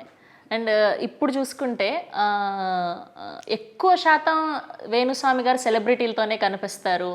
అంటే ఏంటి, మీకు వాళ్ళతో కలిస్తేనే ఫేమ్ వస్తుందనా, లేకపోతే ఏంటి? ఇలాంటి కమెంట్స్కి మీరు ఏం ఆన్సర్ చెప్తారు? ఏం లేదమ్మా, వాళ్ళు ఇప్పుడు సెలబ్రిటీస్ కనిపిస్తారని వాళ్ళు అనుకుంటారు, అట్లా దే ఆర్ పబ్లిసిటీ. సామాన్యులకు పూజలు చేయరా? సామాన్యులు వేణుస్వామి గారి దగ్గర జాతకాలు చెప్పించుకోలేరా ఏంటి? He so costly. ఇప్పుడు నా పోస్టులలో సంవత్సరం మొత్తంలో ఒక 15 పోస్టులు ఉంటాయేమో సెలబ్రిటీలై. సంవత్సరం మొత్తంలో నాకు తెలిసి ఒక 2000 మందిని కలుస్తా, మామూలు జనాల్ని కలిసినట్టే కదా, మామూలు జనాలకు నేను అపాయింట్మెంట్ ఇస్తున్నా కదా. అంటే నా గురించి వాళ్ళతో కొలాబ్ పోస్టులు ఎందుకు పెట్టరు? ఓన్లీ నా జీవితానికి నేనే సీఈఓ. తెలుగు రాష్ట్రాల్లో 24 ఛానళ్ళ నుండి 30 ఛానల్స్ ఉన్నాయి, మెయిన్ స్ట్రీమ్ ఛానల్స్. ఒక channel highest paid prime time 30 నిమిషాల స్లాట్ తీసుకుంటే 2 లక్షలు, లీస్ట్ ప్రయారిటీ 2000. అంటే 40వ ఛానల్కు 2000 రూపాయలు అరగంటకు స్లాటు. ఎవరికి ఉండే డిమాండ్ వాళ్ళకు ఉంటుంది. సో ప్రతి ఒక్కడు బ్రేకింగ్ న్యూస్ తీసుకోవాలని కోరుకుంటాడు. అంటే పబ్లిసిటీ చేయాలని కోరుకుంటాడు. ఇప్పుడు ఉదాహరణ నిన్న పల్లవి ప్రశాంత్ గెలిచిన తర్వాత 30 ఛానల్ పోయి ఇంటి ముందర కూర్చుంటే ఉదయం 10 గంటల నుండి సాయంత్రం 10 గంటల దాకా కూర్చోబెట్టి బండబూతులు తిట్టి వెళ్ళగొట్టిండు వాళ్ళందరినీ, ఛానల్ వాళ్ళందరినీ బండబూతులు తిట్టి వెళ్ళగొట్టిండు, బూతులే డైరెక్ట్గా తిట్టి వెళ్ళగొట్టిండు. అంటే సోషల్ మీడియా కానీ మెయిన్ స్ట్రీమ్ మీడియా కానీ ఏం కోరుకుంటుంది అంటే అతన్ని జల్లి ప్రజెంట్ చేసి జనాలకు చూపించాలని కోరుకుంటుంది. మరి నాకు అట్లా కోరుకుంటలేరు కాబట్టి నాకు నేనే సీఈఓ కదా, నా లైఫ్కు నేనే సీఈఓ. మనం సెల్ఫ్ ప్రమోషనే కదా. ఇప్పుడు ఇన్స్టాగ్రామ్లో ఒక్కొక్క అమ్మాయికి 2 లక్షల మంది 20 లక్షల మంది ఫాలోవర్స్ ఎట్లా వస్తున్నారు? వాళ్ళు పెట్టే రీల్స్ వస్తున్నాయి, వాళ్ళు పెట్టేటువంటి వీడియోల వల్ల వస్తున్నాయి. ఎందుకు? ప్రమోట్ చేసుకుంటారు. దానివల్ల ఇవాళ ప్రతి అమ్మాయి నెలకు 2 లక్షల రూపాయలు సంపాదిస్తుంది. వాళ్ళను ఇన్ఫ్లుయెన్సర్స్ అంటారంట. చివరికి పరిస్థితి ఏమైపోయిందంటే విజయ్ దేవరకొండ కూడా అమ్మాయితో డ్యాన్స్ చేసే స్టేజ్కి వచ్చింది. ఎందుకంటే వాళ్ళ సినిమాల గురించి నాగ చైతన్య డ్యాన్స్ చేసేసి అంతే ఇన్ఫ్లుయెన్స్ అంత చేస్తున్నారు. దీనివల్ల సినిమాకి ఆస్కార్ వస్తుందా 100 కోట్లు వస్తాయా పక్కన పెడితే జనాల్లోకి వెళ్ళడానికి అనేది జనాల్లోకి వెళ్ళడానికి it is best solution, good solution. ఇప్పుడు బర్రెలక్క ఎక్కడి సమాజము, ఎక్కడ తెలంగాణ ఎన్నికలు మొత్తం ఊపు షేక్ చేసింది తెలంగాణను, కానీ ఆమె గెలవలే. అంటే ఇక్కడ ఉద్దేశం ఏంది? సోషల్ మీడియా అనేది జనాల్లోకి తీసుకెళ్తుంది కానీ ప్రభావం చూపించదు. అంటే ఒక వ్యక్తి నాశనం అవ్వడానికి బాగుపడడానికి ప్రభావాన్ని చూపించదు సోషల్ మీడియా, బట్ జనాల్లోకి తీసుకెళ్ళడానికి ప్రభావాన్ని చూపిస్తుంది. సో ఖచ్చితంగా నేను వెళ్ళాలి అంటే సెలబ్రిటీస్ పెడితేనే చూస్తారు. రష్మిక మందన వీడియో పెడితే చూస్తారు, కానీ ఎవరో నాకు తెలియని ఒక పావని అనే అమ్మాయో రమా అనే అమ్మాయి ఫోటోలో పెడితే ఈడేంద్రా నాయన అని చెప్పి తిట్టుకుంటారు నన్ను, అంతే కదా. కాబట్టి నన్ను నేను ప్రమోట్ చేసుకోవాలంటే నా జీవితానికి నేనే సీఈఓ, నా జీవితాన్ని నేనే ప్రమోట్ చేసుకుంటా, దానికి అన్నిటికీ సిద్ధంగా ఉంటా. మనం సెలబ్రిటీ అయిన తర్వాత, సెలబ్రిటీ పొజిషన్లోకి వచ్చిన తర్వాత మనల్ని తొక్కడానికి సర్వదా అన్ని కాళ్ళు సిద్ధంగా ఉంటాయి. మన తల మీద రాళ్ళేయడానికి అన్ని రాళ్ళు రెడీగా ఉంటాయి. వాటిని ఎదుర్కోవడానికి సిద్ధంగా ఉంటేనే దీంట్లోకి రావాలి, లేకుంటే దుకాణం పని చేసుకోవాలి. అన్నిటికీ సిద్ధంగా ఉండాలి, అన్నిటికీ సిద్ధంగా ఉంటేనే ఇంట్లోకి రావాలి, లేకుంటే సోషల్ మీడియాలోకి రావద్దు. ఎందుకంటే సోషల్ మీడియాలో ఎప్పుడు ఎవడు ఏ పోస్ట్ పెడతాడో ఏ బట్టలు ఇప్పుతాడో మనకు తెలియదు. అందుకని మన బట్టలు మనం ఇప్పుకుంటే it is very happy. Okay, ఇప్పుడు ఎలానో టాపిక్ వచ్చింది కాబట్టి ఓన్లీ సెలబ్రిటీలకు మాత్రమే పూజలు చేస్తారు, శాంతి పూజలు ఇలాంటివన్నీ బిజినెస్కి సంబంధించి అని. ఒకవేళ కామన్ పీపుల్ మీ దగ్గరకు వచ్చి చాలా క్యాజువల్గా నా జాతకం చూడయ్యా అని చెప్పించుకుంటూ ఉంటాం, ఈ సంవత్సరం నాకు ఎలా ఉంది, నా రాశికి ఎలా ఉంది అని. So how much charge Venu Swamy డబ్బులు లేకపోతే జాతకాలు చెప్తాడు, ఫ్రీగా జాతకాలు చెప్తాడు. ఇప్పుడు నా దగ్గరికి ఒక భద్రాచలం దగ్గర నుండి, కొత్తగూడెం దగ్గర నుండి ఒక వాచ్మెన్ వచ్చిండు నా దగ్గరికి. నేను అడిగిన, వాచ్మెన్ నువ్వు ఏం చేస్తున్నావు రా బాబు అని అడిగిన. నేను వాచ్మెన్ అన్నాడు. ఎంత వస్తుంది జీతం అన్న? 7,000 అన్నాడు. బండబూతులు తిట్టి జాతకం చెప్పి డబ్బులు తీసుకోకుండా పంపించిన. ఓకే, ఏమీ లేని వాళ్ళకి కాకపోతే ఇప్పుడు నా దగ్గర అట్లాంటి వీడియోలు చేసి కమర్షియలైజ్ చేసుకునే స్థాయి నాది కాదు. అంటే నేను ఖచ్చితంగా ప్రతిరోజు ఒక 2-3 ఫ్రీగా చెప్తా. ఆ వీడియోలు నేను క్యాప్చర్ చేసుకోవచ్చు, ఆ వీడియోని తీసి పెట్టుకొని వాటిని నేను ప్రమోట్ చేసుకోవచ్చు, కానీ అది దరిద్రం. అది అంటే ఒక వ్యక్తికి డబ్బులు లేవు అని అతన్ని చూపించినట్టు అవుతుంది. సో నేను అందుకని చెప్పను. అతను అదే చెప్తున్నా, నా గురించి తెలియకపోవడమే నా శత్రువుల వీక్ పాయింట్, నాకు స్ట్రాంగ్ పాయింట్. నన్ను చాలామంది విమర్శ చేస్తారు, నా గురించి తెలియక విమర్శ చేస్తారు. కొన్ని లక్షల్లో ఉంటారు నా ఫాలోవర్స్. ఎందుకంటే నేను చేసే సహాయం కానీ, నేను నా భార్య కలిసి 14 మంది రేప్ విక్టిమ్స్, అంటే రేపు కాబడ్డ అమ్మాయిలను దత్తత తీసుకొని 10 years అవుతుంది. వాళ్ళ ప్రతి మంత్ వాళ్ళ ఫుడ్ దగ్గర నుండి, వాళ్ళకు నాప్కిన్స్ దగ్గర నుండి, ప్యాడ్స్ దగ్గర నుండి మేమే ఇస్తాం, సప్లై చేస్తాం. సో అట్లా ఎన్నో చేసినాం చాలామందికి. ప్రతి నెల ఎంతోమందికి చేస్తా. కరోనా టైంలో దగ్గర ఒక 40-50 మంది సెక్స్ వర్కర్లకు నేను డబ్బులు ఇచ్చిన. ఎందుకంటే ఆ టైంలో బాగా లాస్ అయింది వాళ్ళే. సో ప్రతి చాలా సహాయాలు చేస్తాం, కానీ ఎక్కడ పబ్లిసిటీ చేసుకోం. ఈ మధ్యన చేసుకోవాల్సి వస్తుంది కొంతమంది మూర్ఖుల కోసం. కాబట్టి నేను వాళ్ళను రోడ్డు మీద పెట్టే ప్రయత్నం. సెలబ్రిటీల గురించి ఎందుకు పెడతా అంటే అమ్మ, ఆల్రెడీ సెలబ్రిటీలు అంటేనే రోడ్డు మీద ఉన్నారు. నేను కొత్తగా వాళ్ళని రోడ్డు మీద తేవట్లేదు. వాళ్ళు ఆల్రెడీ రోడ్డు మీద ఉన్న వాళ్ళ గురించే మాట్లాడుతున్నా. ఎట్ ది సేమ్ టైం వాళ్ళ గురించే కాదు, నా గురించి కూడా రోడ్డు మీద పెడుతున్నారు. ఇవాళ నా గురించి సోషల్ మీడియాలో దగ్గర ఒక 7-8 యూట్యూబ్ ఛానళ్ళ వాళ్ళు కంటిన్యూగా పెడతానే ఉన్నారు. ఇప్పుడు నిన్న ఎవరో ఒక అమ్మాయి, ఒక జర్నలిస్ట్ అని చెప్పే అమ్మాయి నా గురించి 10 నిమిషాలు వీడియో పెడితే 1 డేలో 7 లక్షలు పోయింది. 7 లక్షలు పోతే నేనేం హ్యాపీ ఫీల్ అవుతున్నా? 7 లక్షలు ఇంటూ 6,000, 7 35, 42,000 వచ్చింది అమ్మాయికి. అంటే 42,000 అంటే నాకు తెలిసి ఒక 2 కన్నా జీతం ఇచ్చి ఉంటుంది అమ్మాయి ఈ నెల. ఒక 2 వ్యక్తులు నా వల్ల బతుకుతున్నారు. సరేలే పోనీ, నా పేరు చెప్పుకొని బతుకుతున్నారు, బతకని. లేకపోతే వేణుస్వామి ఒక కంటెంట్ అయ్యింది వాళ్ళ. వేణుస్వామి ఇప్పుడు ఎట్లయితే నేను రష్మిక గురించి మాట్లాడుతున్నానో, లేకపోతే విజయ్ గురించి మాట్లాడుతున్నానో, లేకపోతే ఇంకొకరి గురించి మాట్లాడుతున్నానో, నా వీడియోలు చూస్తారని నేను మాట్లాడితే నన్ను కూడా వాడుకోవడానికి వేరే వీడియో రెడీగా ఉన్నారు. సో నేను కూడా వస్తువునే వాళ్ళకు. సో నేనేం ఫీల్ అవ్వట్లేదు కదా నన్ను ఎందుకు వాడుతున్నారు మీరు అని. ఎందుకంటే నేను వాళ్ళని వాడుతున్నా, మీరు నన్ను వాడుతున్నారు. కానీ వాళ్ళ వల్ల నాకు రూపాయి రావట్లా, కానీ మీ వల్ల నాకు రూపాయి, నా వల్ల మీకు రూపాయి వస్తుంది. దిస్ ఈస్ ఫైన్, ఓకే, ఇది ఓకే. కానీ బేసిక్గా మీతో జాతకం నేను చెప్పించుకోవాలనుకుంటున్నాను. సపోజ్ మీరు ఎంత ఛార్జ్ చేస్తారు నాకు చెప్పండి. యాజ్ ఎ కామన్ పీపుల్గా నేను వచ్చాను. How much you charge? 5,000 తీసుకుంటా. Okay, good. కానీ నీకు వెయిట్ చేసే ఓపిక ఉండాలి 4 నెలలు. ఓకే, అప్పటి వరకు ఖాళీ లేవు అపాయింట్మెంట్స్? లేదు. ఇప్పుడు ఈ మధ్యన ఈ ప్రభాస్ పుణ్యమా అని అదేదో అయింది అది కేసీఆర్ మన తెలంగాణ ఎలక్షన్ల పుణ్యమా అని, ట్రోలింగ్ పుణ్యమా అని ఇంకా వెయిటింగ్ పెరిగింది. 6 నెలలు ఉన్న వెయిటింగ్ 2 మంత్స్ పెరిగింది. 8 మంత్స్ అంతే కదా, సహజం కదా. 8 మంత్స్ పెరిగింది. ఎందుకంటే నేను ఎవరో తెలియని వాళ్ళు కూడా నన్ను చూడడము స్టార్ట్ చేస్తున్నారు. అంటే జనాలు ఒక ఎగ్జాంపుల్ చెప్తా నేను. ఇది ఇన్స్టాగ్రామ్ పేజ్ నాది. సో ఇన్స్టాగ్రామ్ పేజ్ ఇది. జస్ట్ లాస్ట్ 1 వీక్లో 4.6 మిలియన్ పీపుల్కి రీచ్ అయింది నా అకౌంట్. ఓకే, పైన ఇన్సైట్స్లో కనిపిస్తుంది మీ అకౌంట్ ఎంతవరకు రీచ్ అయిందని. 4.6 మిలియన్ ప్లస్ 233%.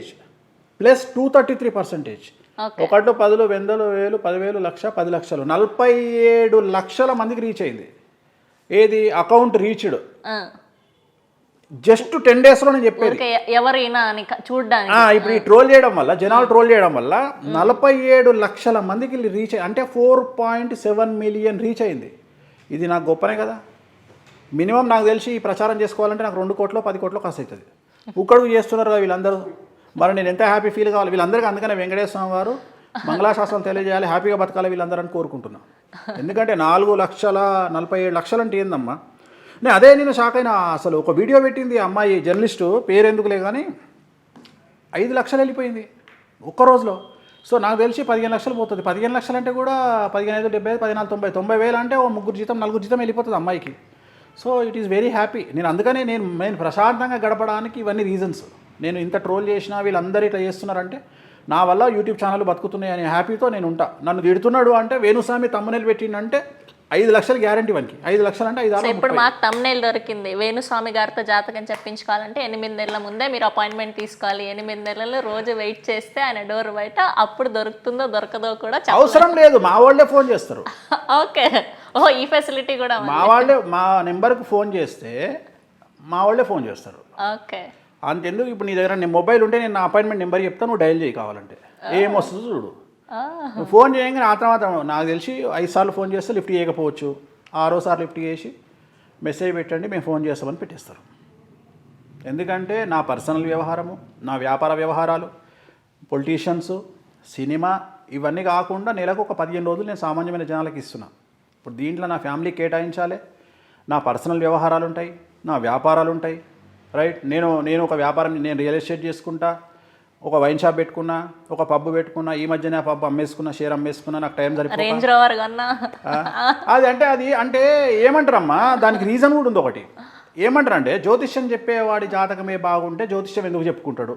ఈ ప్రశ్న ఎవ్వడు అడగకుండా ఫస్ట్ టైం ప్రపంచంలో ఆన్సర్ చెప్పింది నేను ఒక్కడిని. అందుకనే నా లైఫ్ స్టాండర్డ్ చూపించినాకనే నేను జ్యోతిష్యం చెప్తున్నా. This is my life standard. ఇట్లా బతుకుతా, ఇట్లనే బ్రతుకుతా, ఇట్లా బ్రతికి చూపిస్తా. ఎందుకంటే నన్ను ఆ ప్రశ్న ఎవడు అడగొద్దు. వేణుస్వామి జాతకం బాగాలేక జ్యోతిష్యం చెప్పుకున్నాడు. Nation wants to know Venu Swamy గారు నెలకు ఎంత సంపాదిస్తారు. రేంజ్ రోవర్లో తిరుగుతున్నారంటే మినిమం దాని సర్వీసింగ్కే 1,00,000-2 లక్షల రూపాయలు ఖాళీ సర్వీసింగ్ అవుతాయి. రేంజ్ రోవర్ మెయింటైన్ చేస్తున్నాం. 10,000, 15,000 తిరుగుతాయి. నేను దాన్ని రోజు వేసుకొని తిరగా కదా, ఆఫీస్ టు ఇల్లు టు ఆఫీసు. అంతకుమించి నేను ఎక్కువ తిరగా కదా. రెండవది, సంపాదించేది అంటే నేను సంపాదిస్తే నా భార్య సంపాదిస్తుంది. నా భార్య ప్రముఖ మ్యూజిషియన్, నీకు తెలుసు, వీణ వాయిద్యం ఉన్నది, తను సంపాదిస్తుంది. ప్లస్ నాకు వ్యాపకాలు ఉన్నాయి. నేను మంత్లీ GST కడతా. నేను డబ్బు సంపాదిస్తే ప్రతిదీ నాకు ఒక మార్గం ఉంది. వ్యాపారం, వైన్ షాప్ ఉంది, రియల్ ఎస్టేట్ చేసుకుంటా. అంటే సమాజంలో అన్నిటికీ రెడీగా ఉంటా కాబట్టి నా కష్టం నేను పడతా. నేను అదే చెప్తున్నా. ఇవాళ జ్యోతిషం పని చేయమంటే రేపు మాంసం కొట్టు పెట్టుకుంటే నడిపించుకుంటా. నాకే అభ్యంతరం లేదు. నేను రెడీ, నేను దేనికైనా రెడీ. సో నేను ధైర్యంగా కసితో జాతకాలు చెప్పాలా. కసి అనేది ముఖ్యం. ప్రతి ఒక్కడు నేను కష్టపడి పైకి రాకుండా ఎవ్వడు కాదు. కష్టపడి అనే పదం తీసేయండి, ఓల్డ్. కసితో పైకి వచ్చిన. కసి కావాలి, ఎవడైనా కష్టపడతాడు, కుక్క కూడా కష్టపడతాడు. అసలు గాడిది టాప్లో ఉండాలి ఫస్ట్, ఎందుకంటే గాడిది పడ్డ కష్టం ప్రపంచంలో ఎవడు పడడు. అందుకని గాడిది పడే కష్టానికి గాడిది టాప్ ఉండాలి, కానీ గాడిది టాప్ ఉండలేదు. సో మనం కష్టపడడం కాదు, కసితో కష్టపడాలి, కసి ఉండాలి జీవితంలో. బయటపడాలి అంటే ఇంతమంది ఆస్ట్రాలజర్స్లో వేణుస్వామికి పేరు వచ్చింది అంటే కసి. అట్లనే మనము ఒక ఫ్యామిలీని, అసలు పెళ్ళి ఎందుకు చేస్తారు మనిషికి అంటే పెళ్ళాం మీద ప్రేమతో డబ్బు సంపాదించడానికి పెళ్లి చేస్తారు. సీరియస్లీ? ఎస్, నిజమైన మొగోడైతే పెళ్ళాం మీద, తర్వాత బిడ్డ మీద, కొడుకు మీద, అరే నా కొడుకుకు మంచి జీవితం ఇవ్వాలి, మంచి కారు ఇవ్వాలి అని చెప్పి వాడు కష్టపడతాడు. సో అందుకని పెళ్లి చేస్తారు. ఒక భార్యను సినిమాకి తీసుకుపోవాలంటే బస్సులో తీసుకపోతే నీ అమ్మ నా పెళ్ళాన్ని అందరు చూస్తున్నారు, కారులో తీసుకుపోవాలి నా పెళ్ళాన్ని సినిమాకు అని ఫస్ట్ ఒక కారు కొంటాడు, ఒక చిన్న కారు కొంటాడు, ఆల్టో కారు కొంటాడు. ఏమో నా పెళ్ళాన్ని ఆల్టో కార్లు ఏం తీసుకుపోతాము, చిన్న ఇంకోటి BMW కారు కొందాము. సో మనము అంటే మనకి ఎంకరేజ్మెంట్. సినిమాలోనేమో ఓకే అంటాము, సినిమాలో వచ్చి హీరోయిన్ వచ్చి హీరోకి చెప్పంగానే సంకలు కుదుకుంటూ వాడు కోటీశ్వరుడు అయితే నమ్ముతావు, నిజ జీవితంలో నమ్మవా? సీరియస్లీ అంటున్నావు. సో మొత్తానికి మీరు మా అక్క కోసం రేంజ్ రోవర్ కొన్నారు ఇప్పుడు, అంతేనా? అంతేనా? అంతే కదమ్మా, సహజం కదా జీవితంలో. అంతకంటే ఏముంటుంది జీవితంలో? ఇప్పుడు నేను డబ్బు సంపాదించక ముందు పారాగాన్ చెప్పులు వేసుకుంటాను 40 రూపాయలు. డబ్బు సంపాదించినాక అచ్చిపప్పీస్ వేసుకుంటాం 3000 పెట్టి. అట్లనే అంతకుముందు 100 రూపాయల షర్ట్ వేసుకుంటే ఇప్పుడు లెనిన్ షర్ట్ ఒక 2000 రూపాయలు తీసుకుంటాం. వాచ్ ఇంత సంపాదించినా నా చేతికి వెంకటేశ్వర వాచే ఉంటుంది. ఇప్పటికి కూడా వెంకటేశ్వర, ఇది 2000 సంవత్సరంలో తిరుపతి టెంపుల్లో కొనుక్కున్న కొండ మీద 2000 రూపాయల వాచ్, 750 రూపాయల వాచ్ ఇప్పటికి నా చేతిలో ఇదే ఉంటుంది. వెంకటేశ్వర ఉంటాడు, ఇక్కడ వెంకటేశ్వర ఉంటాడు, ఇక్కడ వెంకటేశ్వర ఉంటాడు. వెంకటేశ్వరలోనే డైమండ్స్ వచ్చాయి ఎక్కువ. ఇవి ఏడీలు అమ్మా, ఇవి ఏడీలు, అమెరికా డైమండ్. ఇది ఒక్కొక్క డైమండ్ 25 రూపాయలు, 25 రూపీస్ ఈ డైమండ్స్. నేను డైమండ్ పెట్టుకోను, ఎందుకంటే diamond is very dangerous for you. అందరికీ, లేడీస్కి కూడా డైమండ్ పెట్టుకోవడం వల్ల అందరికీ వర్తించదు. కొంతమందికి వైట్ డిశ్చార్జ్ అవుతుంది, కొంతమందికి PCOD వస్తుంది, కొంతమందికి యూట్రస్ క్యాన్సర్ వస్తుంది లేడీస్కు. సో హీరోయిన్లు మాత్రమే పెట్టుకోవాలి డైమండ్స్ ఎప్పుడే కానీ. హీరోయిన్స్ పెట్టుకుంటే డైమండ్స్ చాలా బాగుంటుంది. నాకైతే నేను కొనుక్కున్నప్పటి నుంచి నాకు బాగా ఉంటున్నాయి యాంకర్లు, అదే చెప్తున్నాను నేను, యాంకర్లు పెట్టుకోవాలి. అంటే సినిమా ఇండస్ట్రీలో ఉండే వాళ్ళు డైమండ్స్ పెట్టుకుంటే పని చేస్తుంది. సో బయట ఏది పడితే మామూలు అమ్మాయిలు డైమండ్ పెట్టుకుంటే పని చేయదు, అందుకని. Okay, nice.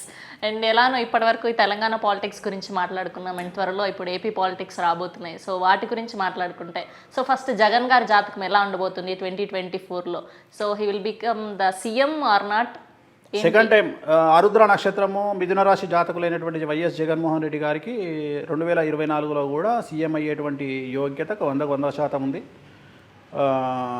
సుమారు 95-96 ఎమ్మెల్యే సీట్ల పైన ఆయన విజయం సాధించే 96 పైన చెప్తున్నా. 96 నుండి 125 మధ్యలో ఏదైనా రావచ్చు. సో ఆయన గెలుచుకొని గవర్నమెంట్ తిరిగి ఫామ్ చేసే అవకాశం కనిపిస్తుంది ఖచ్చితంగా. గవర్నమెంట్ అయితే ఫామ్ చేస్తారు. ఒకవేళ నేను చెప్పిన సీట్లు అటు ఇటు ఉన్నా 2%, 3% గవర్నమెంట్ అయితే ఆయన ఫామ్ చేస్తారు.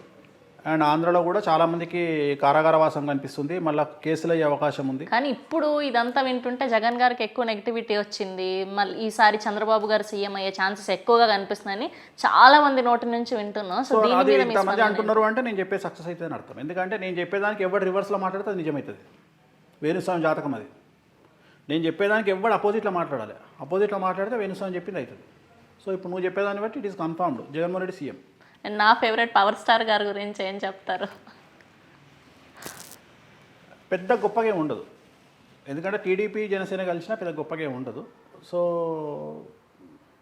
టీడీపీ చేతుల్లో పవన్ కళ్యాణ్ గారు మోసపోయే అవకాశాలు ఎక్కువ ఉన్నాయి. అంటే సీట్ల విషయంలో కానీ, ఓట్ల విషయంలో కానీ. సీట్ల విషయంలో అంటే ఆయన కోరుకున్న సీట్లు తెలుగుదేశం పార్టీ ఆయనకి ఇవ్వకపోవచ్చు, ఆయన కోరుకున్న ఎమ్మెల్యే, కోరుకున్న ఎంపీలు.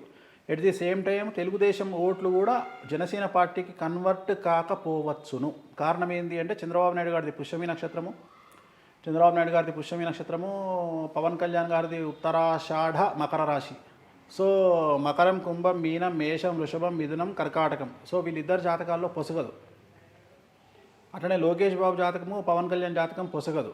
సో అందుకని ఏంటంటే వీళ్ళిద్దరికి నెగిటివ్ వైబ్రేషన్స్ వచ్చే అవకాశం ఉంది. అంటే ఖచ్చితంగా పవన్ కళ్యాణ్ గారు టీడీపీ లీడర్ల చేతిలో మోసపోయే అవకాశం కనిపిస్తుంది. అండ్ ఇంకొక టాపిక్ ఏంటి అంటే ఈ మధ్య కాలంలో అబ్బాయి వర్సెస్ అమ్మాయి చూసుకుంటే అమ్మాయి ఎక్కువ కష్టపడుతోంది, అమ్మాయి ఎక్కువ సంపాదిస్తుంది, కానీ అబ్బాయిలకు జాబ్స్ రావడం కానీ అబ్బాయి సంపాదించే సంఖ్య కానీ చాలా తక్కువ అయిపోతుంది. సో వీటికి స్పెషల్ రీజన్స్ ఏంటి అంటే? ఏం లేదు స్పెషల్ రీజన్. కలియుగాన్ని పాలించేటువంటి వెంకటేశ్వర స్వామి, పరిపాలించేది వెంకటేశ్వర స్వామి. కలియుగ దైవం, ప్రోటోకాల్ దైవం వెంకటేశ్వర స్వామి. వెంకటేశ్వర స్వామి వారికి ఒక రథం ఉంటుంది. ఆ రథానికి 2 గుర్రాలు ఉంటాయి. ఒకటి అమ్మాయి, 2 డబ్బు. అంటే ప్రపంచాన్ని శాసించేవి మనిషి, నాట్ మనిషి. Money plus she, money and she అంటే అమ్మాయి, డబ్బు. ఈ రెండే కమాండ్ చేస్తాయి లైఫ్ను. సో 100 ఉద్యోగాలు ఉన్నాయి సమాజంలో అంటే 90 అమ్మాయిలకు దొరికినాక 10 మగవాళ్ళకు దొరుకుతాయి. ఆల్రెడీ ఆ 90లో కూడా అమ్మాయి సంపాదించేది ఎక్కువ. అమ్మాయికి ₹1,00,000 వస్తే అబ్బాయికి 50,000 వస్తాయి. సో డబ్బు అమ్మాయి సంపాదించే అవకాశాలు ఎక్కువ. ఎందుకంటే గ్లామర్కు దాసోహం, కలియుగం అనేది అమ్మాయికి దాసోహం కాబట్టి వాడు రిసెప్షనిస్ట్ దగ్గర నుండి మొదలుకుంటే టీమ్ లీడర్ వరకు, పైలట్ వరకు అమ్మాయిలకే ఇంపార్టెన్స్ ఇస్తాడు. తర్వాతనే మిగిలిన అబ్బాయిలకు ఇస్తాడు. సో అమ్మాయికి ఎక్కువ ఆపర్చునిటీస్ ఉంటాయి, బాగా సంపాదించగలరు. అందుకని చదువుకున్న అమ్మాయిలకు అవకాశాలు ఎక్కువ, అందంగా ఉన్న అమ్మాయిలు అంటే పద్మిని జాతి స్త్రీలకు అవకాశాలు ఎక్కువ. సో కలియుగానికి ముఖ్యమైనటువంటి రథానికి గుర్రాలు 2, మనీ అండ్ షీ. అందుకనే అమ్మాయికి ఇంపార్టెన్స్ ఎక్కువ ఉంటుంది. అమ్మాయికి ఇంపార్టెన్స్ ఇచ్చిన తర్వాత అబ్బాయి దగ్గర ఏముంటుంది? ఉదాహరణ, 2 లక్షలు సంపాదించే అమ్మాయి 3 లక్షలు సంపాదించేవాడిని పెళ్లి చేసుకోవాలనుకుంటుంది, కానీ ₹1,00,000 సంపాదించేవాడిని అనుకోదు కదా. సో ఇక్కడ ప్రాబ్లమ్స్ వస్తున్నాయి. Okay, nice. ఇప్పుడు ఇదంతా అయిపోయాక నేను అక్కకు కాల్ చేసి అడుగుతాను. చాలా గొప్పగా చెప్తున్నారు ఇంటర్వ్యూలో మొత్తం అమ్మాయి గురించి. ఏంటి ఇంట్లో పరిస్థితి ఏంటి, తగ్గుతున్నారా లేదా? నేను స్త్రీ పక్షపాతిని అని ఎవరిని అడిగినా చెప్తారు. నేను అమ్మాయిలకు సపోర్ట్ చేస్తాను ఎవరిని అడిగినా చెప్తారు. ఓకే. అండ్ స్పెషల్గా ఈ ఇయర్ 2024లో భూ వివాదాలకు సంబంధించి కానివ్వండి, కోర్టు కేసెస్కి సంబంధించిన కానివ్వండి, అలా పాతబడిన కేసుకి సంబంధించిన వాటికి ఏదైనా సొల్యూషన్ దొరుకుతుందా? ఎవరికైనా సరే భూ వివాద పరిష్కారం అంటే జనరల్గా మా ల్యాండ్ 10 ఎకరాల కోట్ల ఉంది స్వామి, గొడవలు అవుతున్నాయి స్వామి, మా అన్నదమ్ముల మధ్యన పంచాయతీ ఉంది స్వామి, ఇలాంటి వాటికి బగళాముఖి అని పూజ ఉంటుంది కామాఖ్యలో. సో బగళాముఖి అనే పూజ చేయించుకుంటే ఖచ్చితంగా రెమెడీస్ ఇమ్మీడియట్గా వర్కౌట్ అయ్యేటువంటి అవకాశం ఉంది. అదే కాకుండా ఇంకొక సింపుల్ రెమెడీ కూడా చెప్తా. చిన్న ప్లాట్లు మాకు అమ్ముడు పోవడం లేదు స్వామి, మాకు మాది ఒక అపార్ట్మెంట్ ఉంది, అమ్ముదాం అనుకుంటే చాలా ఎవడు కొంటలేడు స్వామి, మా 100 గదాలు అమ్మితే కొంటలేడు స్వామి అనుకునే వాళ్ళు ఎవరైనా ఉంటే పూజా స్టోర్లో తెల్ల ఆవాలు దొరుకుతాయి. తెల్ల ఆవాలు, ఆ తెల్ల ఆవాలు ఒక 1/4 కిలో కొని ఏదైతే స్థలం అమ్మాలనుకుంటున్నారో, ఇల్లు అమ్మాలనుకుంటున్నారో, ఫ్లాట్ అమ్మాలనుకుంటున్నారో ఆ స్థలంలో కనుక ఈ 1/4 కిలో తెల్ల ఆవాలు మంగళవారం నాడు చల్లితే ఆటోమేటిక్గా అమ్ముడుపోతాయి. చాలా చిన్న రెమెడీ ఇది, తెల్ల ఆవాలు. అట్లనే పెద్ద స్థాయి ఒక 10 ఎకరాలు, 20 ఎకరాలు, ₹1,00,00,000 ప్రాపర్టీ, 10 కోట్ల ప్రాపర్టీ సెటిల్ కావాలంటే బగాలముఖికి సంబంధించిన పూజ చేసుకుంటే న్యాయపరమైన విజయము, శత్రువుల మీద జయము అనేది ఏర్పడుతుంది. అంటే భూ వివాదాలు పరిష్కారమై డబ్బు మనకు వస్తుంది. ఓకే, అది. ఓకే. అండ్ ఇప్పుడు స్పెషల్గా ఒక్కొక్క రాశి గురించి మాట్లాడుకుందాం. ఏ రాశి వారికి ఎలా ఉండబోతుంది 2024లో అని? సో దానికంటే ముందు మనం రాశుల గురించి మాట్లాడుకునే దానికి ముందు మనము అసలు ఈ సంవత్సరము టోటల్ ఓవరాల్గా ఎలా ఉండబోతుంది అనేటువంటిది ఒకసారి మనం చెక్ చేద్దాం. అంటే రాశి ఫలాల కంటే కూడా ఈ సంవత్సరం వచ్చేది క్రోధినామ సంవత్సరం. క్రోధినామ సంవత్సరంలో ఫలితాలు ఎలా ఉండబోతున్నాయి, దాని రిజల్ట్ ఓవరాల్గా నేను అనేది భారతదేశం పరంగా ఎలా ఉండబోతుంది అనేది ఒకసారి చెక్ చేద్దాం. సో 2024వ సంవత్సరంలో మార్చిలో వచ్చేటువంటి, ఏప్రిల్లో వచ్చేటువంటి ఉగాది పేరు శ్రీ క్రోధినామ సంవత్సరం. సో ఈ సంవత్సరం అధిపతి అంటే రాజు కుజుడు అండ్ మంత్రి శని. ఈ సంవత్సరము కేంద్ర రాష్ట్రాల మధ్యన ఒడిదొడుకులు ఉంటాయి, ప్రపంచం అంతటా యుద్ధ వాతావరణం ఉంటుంది, ఆర్థిక పరిస్థితులు అనుకూలించవు. ఈ ముఖ్యంగా చెప్పాల్సింది ఏంటంటే జనాలు చాలా వరకు డబ్బులు దగ్గర పెట్టుకొని లిక్విడ్ క్యాష్ పెట్టుకుంటే మంచిది. ఎందుకంటే ఈ సంవత్సరం ఆర్థిక మాంద్యం వచ్చే అవకాశం ఉంది, అమెరికాలో రావచ్చు, ఇండియాలో రావచ్చు. కాబట్టి లిక్విడ్ క్యాష్ దగ్గర పెట్టుకుంటే మంచిది. అనవసరంగా టూర్ల పేరు మీద డబ్బులు ఖర్చు చేయొద్దు, చాలా జాగ్రత్తగా పెట్టుకోండి దగ్గర. ఏ క్షణం ఏమైనా జరగవచ్చు ప్రపంచంలో. అందుకని ఈ సంవత్సరం ఆర్థిక మాంద్యం ఏర్పడుతుంది కాబట్టి ఆర్థిక పరిస్థితులు తలకిందులయ్యే అవకాశం ఉంది. కేంద్ర రాష్ట్ర ప్రభుత్వంలో అప్పులతో మునుగును. అలాగే సంక్షేమ పథకాలు విరివిగా పోటాపోటీగా అమలు జరుగును. సంఘములో నూతన రోగములు ప్రబలి మరొకసారి ప్రపంచమును హడలగొట్టును. ఇదొకటి ఉంది. ఈ సంవత్సరం మళ్ళీ ఏదైనా పెద్ద రోగం వచ్చి ప్రపంచం హడలిపోయే అవకాశం ఉంది. కానీ మన దేశంకు పెద్దగా ఇబ్బంది ఉండదు. అలాగే పాడి పరిశ్రమ బాగుంటుంది, పాల ధర పెరుగుతుంది. ప్రకృతి వైపరీత్యం వలన పంటలు నష్టపోవుట అనేటువంటిది రైతులకు ఈ సంవత్సరం అనుకూలంగా ఉండదు. మరీ ముఖ్యంగా రైతులకు 2వ పంట అనుకూలించే అవకాశం ఉంది. ఈ సంవత్సరం రేగడి ఇసుక నేలలు బాగా పండును. ప్రత్తి, మిర్చి, పసుపు, కంద, ఉల్లి, తృణధాన్యాలు, రాగులు, ధనియాలు పంటలు బాగా పండును. అలాగే మంచి ధర కూడా వచ్చును. ఈ సంవత్సరము రాజులు నిరంతరము కలహింతురు. అంటే రాజుల మధ్యన, రాష్ట్రాల మధ్యన గొడవలు ఉంటాయి. అంటే పాలకుల మధ్యన విరోధాలు ఏర్పడును. అలాగే ఈ సంవత్సరము విడాకుల సంఖ్య అధికముగా ఉండును. ఈ సంవత్సరము సునామీ హెచ్చరికలు, భూకంపాలు, అగ్ని ప్రమాదాలు, అలాగే అగ్నిపర్వతాలు బ్రద్దలగుట చాలా అధికము. ఈ సంవత్సరము పాము కాటు వల్ల మరణించే వారి సంఖ్య చాలా ఎక్కువ. ఈ సంవత్సరము రాజులకు అంటే పాలకులకు, పెద్ద పెద్ద పాలకులకు, నాయకులకు అంటే ముఖ్యమంత్రులకు మరియు మాజీ ముఖ్యమంత్రులకు ప్రాణగండము మరియు అనారోగ్య సూచనలు గోచరిస్తూ ఉన్నాయి. అలాగే ఒక ముఖ్యమంత్రి మరియు 2 మాజీ ముఖ్యమంత్రులు జైలుకు వెళ్ళే సూచనలు గోచరిస్తూ ఉన్నాయి. కేంద్రంలో పాలించే ప్రభుత్వానికి కొద్దిగా వ్యతిరేకత ఉండే అవకాశాలు కనిపిస్తూ ఉన్నాయి. అలా అని ప్రతిపక్షానికి పెద్దగా గొప్పగా ఏమీ కనిపించడం లేదు. ఇది కేంద్రానికి సంబంధించి. దేశంలో కొన్ని రాష్ట్రాల్లో సుమారు 1-2 రాష్ట్రాలలో ప్రభుత్వ మార్పు లేదా ప్రభుత్వం పడిపోవుట లేదా ముఖ్యమంత్రి మార్పు అనేది ఖచ్చితంగా గోచరిస్తూ ఉంది.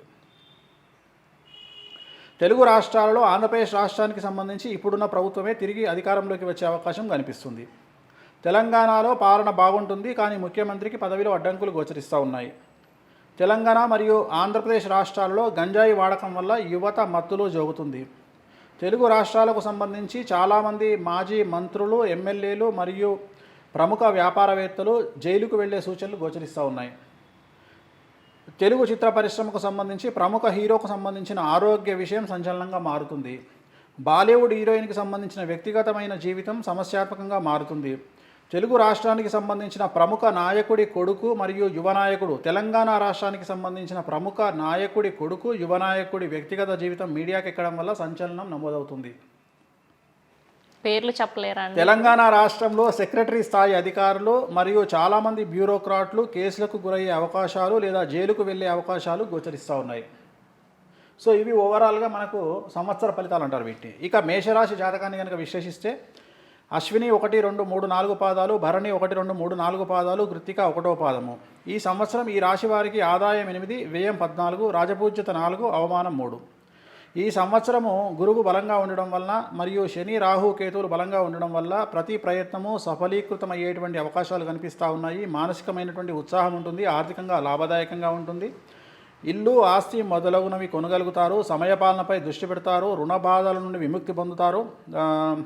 మరియు విద్యార్థులకు కొత్త అవకాశాలు ఏర్పడతాయి. విదేశీ ప్రయాణానికి అనుకూలంగా ప్రయత్నించి సక్సెస్ అవుతారు. అవివాహితులకు వివాహ యోగం కనిపిస్తూ ఉంది. అలాగే సంతానం కలిగే అవకాశాలు కనిపిస్తూ ఉన్నాయి. సో వ్యవసాయదారులకు 2వ పంట యందు లాభం కనిపిస్తూ ఉంది. ఇది మేషరాశి. అలాగే వృషభ రాశి జాతకాన్ని కనుక తీసుకున్నట్లయితే కృత్తిక 2, 3, 4 పాదములు, రోహిణి 1, 2, 3, 4 పాదములు, మృగశిర 1, 2 పాదములు. ఈ సంవత్సరం వృషభ రాశి వారికి ఆదాయం 2, వ్యయం 8, రాజపూజ్యత 7, అవమానం 3. ఈ సంవత్సరం మిశ్రమమైనటువంటి ఫలితాలు కనిపిస్తూ ఉన్నాయి. ఉద్యోగరీత్యా బదిలీలు కనిపిస్తూ ఉన్నాయి. మీరు ఊహించిన వాటికి వ్యతిరేకమైన దిశగా బదిలీలు ఉండే అవకాశం కనిపిస్తూ ఉంది. అధికారులకు, రాజకీయ నాయకులకు ప్రతికూలమైన వాతావరణం ఉంటుంది. విద్యార్థులకు అనుకూలంగా ఉంటుంది. వ్యవసాయదారులకు, కార్మికులకు మధ్యస్థంగా ఉంటుంది. అవివాహితులకు, నిరుద్యోగులు ఓపికతో ముందుకు సాగాలి. భూమి మరియు గృహ సంబంధమైన కొనుగోలుకై నవంబర్ వరకు ఎదురు చూడాల్సిన పరిస్థితి గోచరిస్తూ ఉంది. సో నెక్స్ట్ మిథున రాశి ఫలితంలో మృగశిర 3, 4 పాదములు, ఆరుద్ర 1, 2, 3, 4 పాదములు, పునర్వసు 1, 2, 3 పాదములు. ఈ సంవత్సరం మృగశిర మిథున రాశి జాతకులకు సంబంధించి ఆదాయం 5, వ్యయం 6, రాజపూజ్యత 3, అవమానం 6. గురువు, రాహువు, శని గోచారం వల్ల, రాహువు రాజయోగం వల్ల మిశ్రమమైనటువంటి ఫలితాలు కనిపిస్తూ ఉన్నాయి. జూలై నుండి కొద్దిగా వ్యతిరేకత కనిపిస్తూ ఉంది. రాజకీయ నాయకులకు ఉగాదిలోపు ఉత్తీర్ణత ఉంటుంది, గెలుపు ఉంటుంది. కుటుంబంలో చికాకులు, కోర్టు వ్యవహారంలో, క్రయ విక్రయ వ్యవహారంలో వాయిదా పడును, రుణాలు చేయాల్సిన పరిస్థితి ఏర్పడుతూ ఉంది. విద్యార్థులకు, రైతులకు శ్రమ ఎక్కువగా ఉంటుంది, ఫలితం తక్కువగా ఉంటుంది. ప్రతి చిన్న విషయాలకు కూడా జాగ్రత్తలు తీసుకోవాల్సి వస్తుంది. సో ఈ ముఖ్యంగా మిథున రాశి వాళ్ళకి ఏంటంటే గురువు వ్యయంలోకి వస్తూ ఉన్నాడు, గురువు నెగిటివ్ పొజిషన్లోకి వస్తూ ఉన్నాడు కాబట్టి కొద్దిగా కష్టపడాల్సిన పరిస్థితి ఉగాది తర్వాత కనిపిస్తావు. ఉగాది ముందు బాగుంది. ఇది జగన్మోహన్ రెడ్డి గారి జాతకం ఇదే. సో ఉగాది వరకు బాగుంది, అంటే మే 1 వరకు బాగుంది. మే తర్వాత కొద్దిగా సమస్యలు ఏర్పడతాయి ఆయనకు.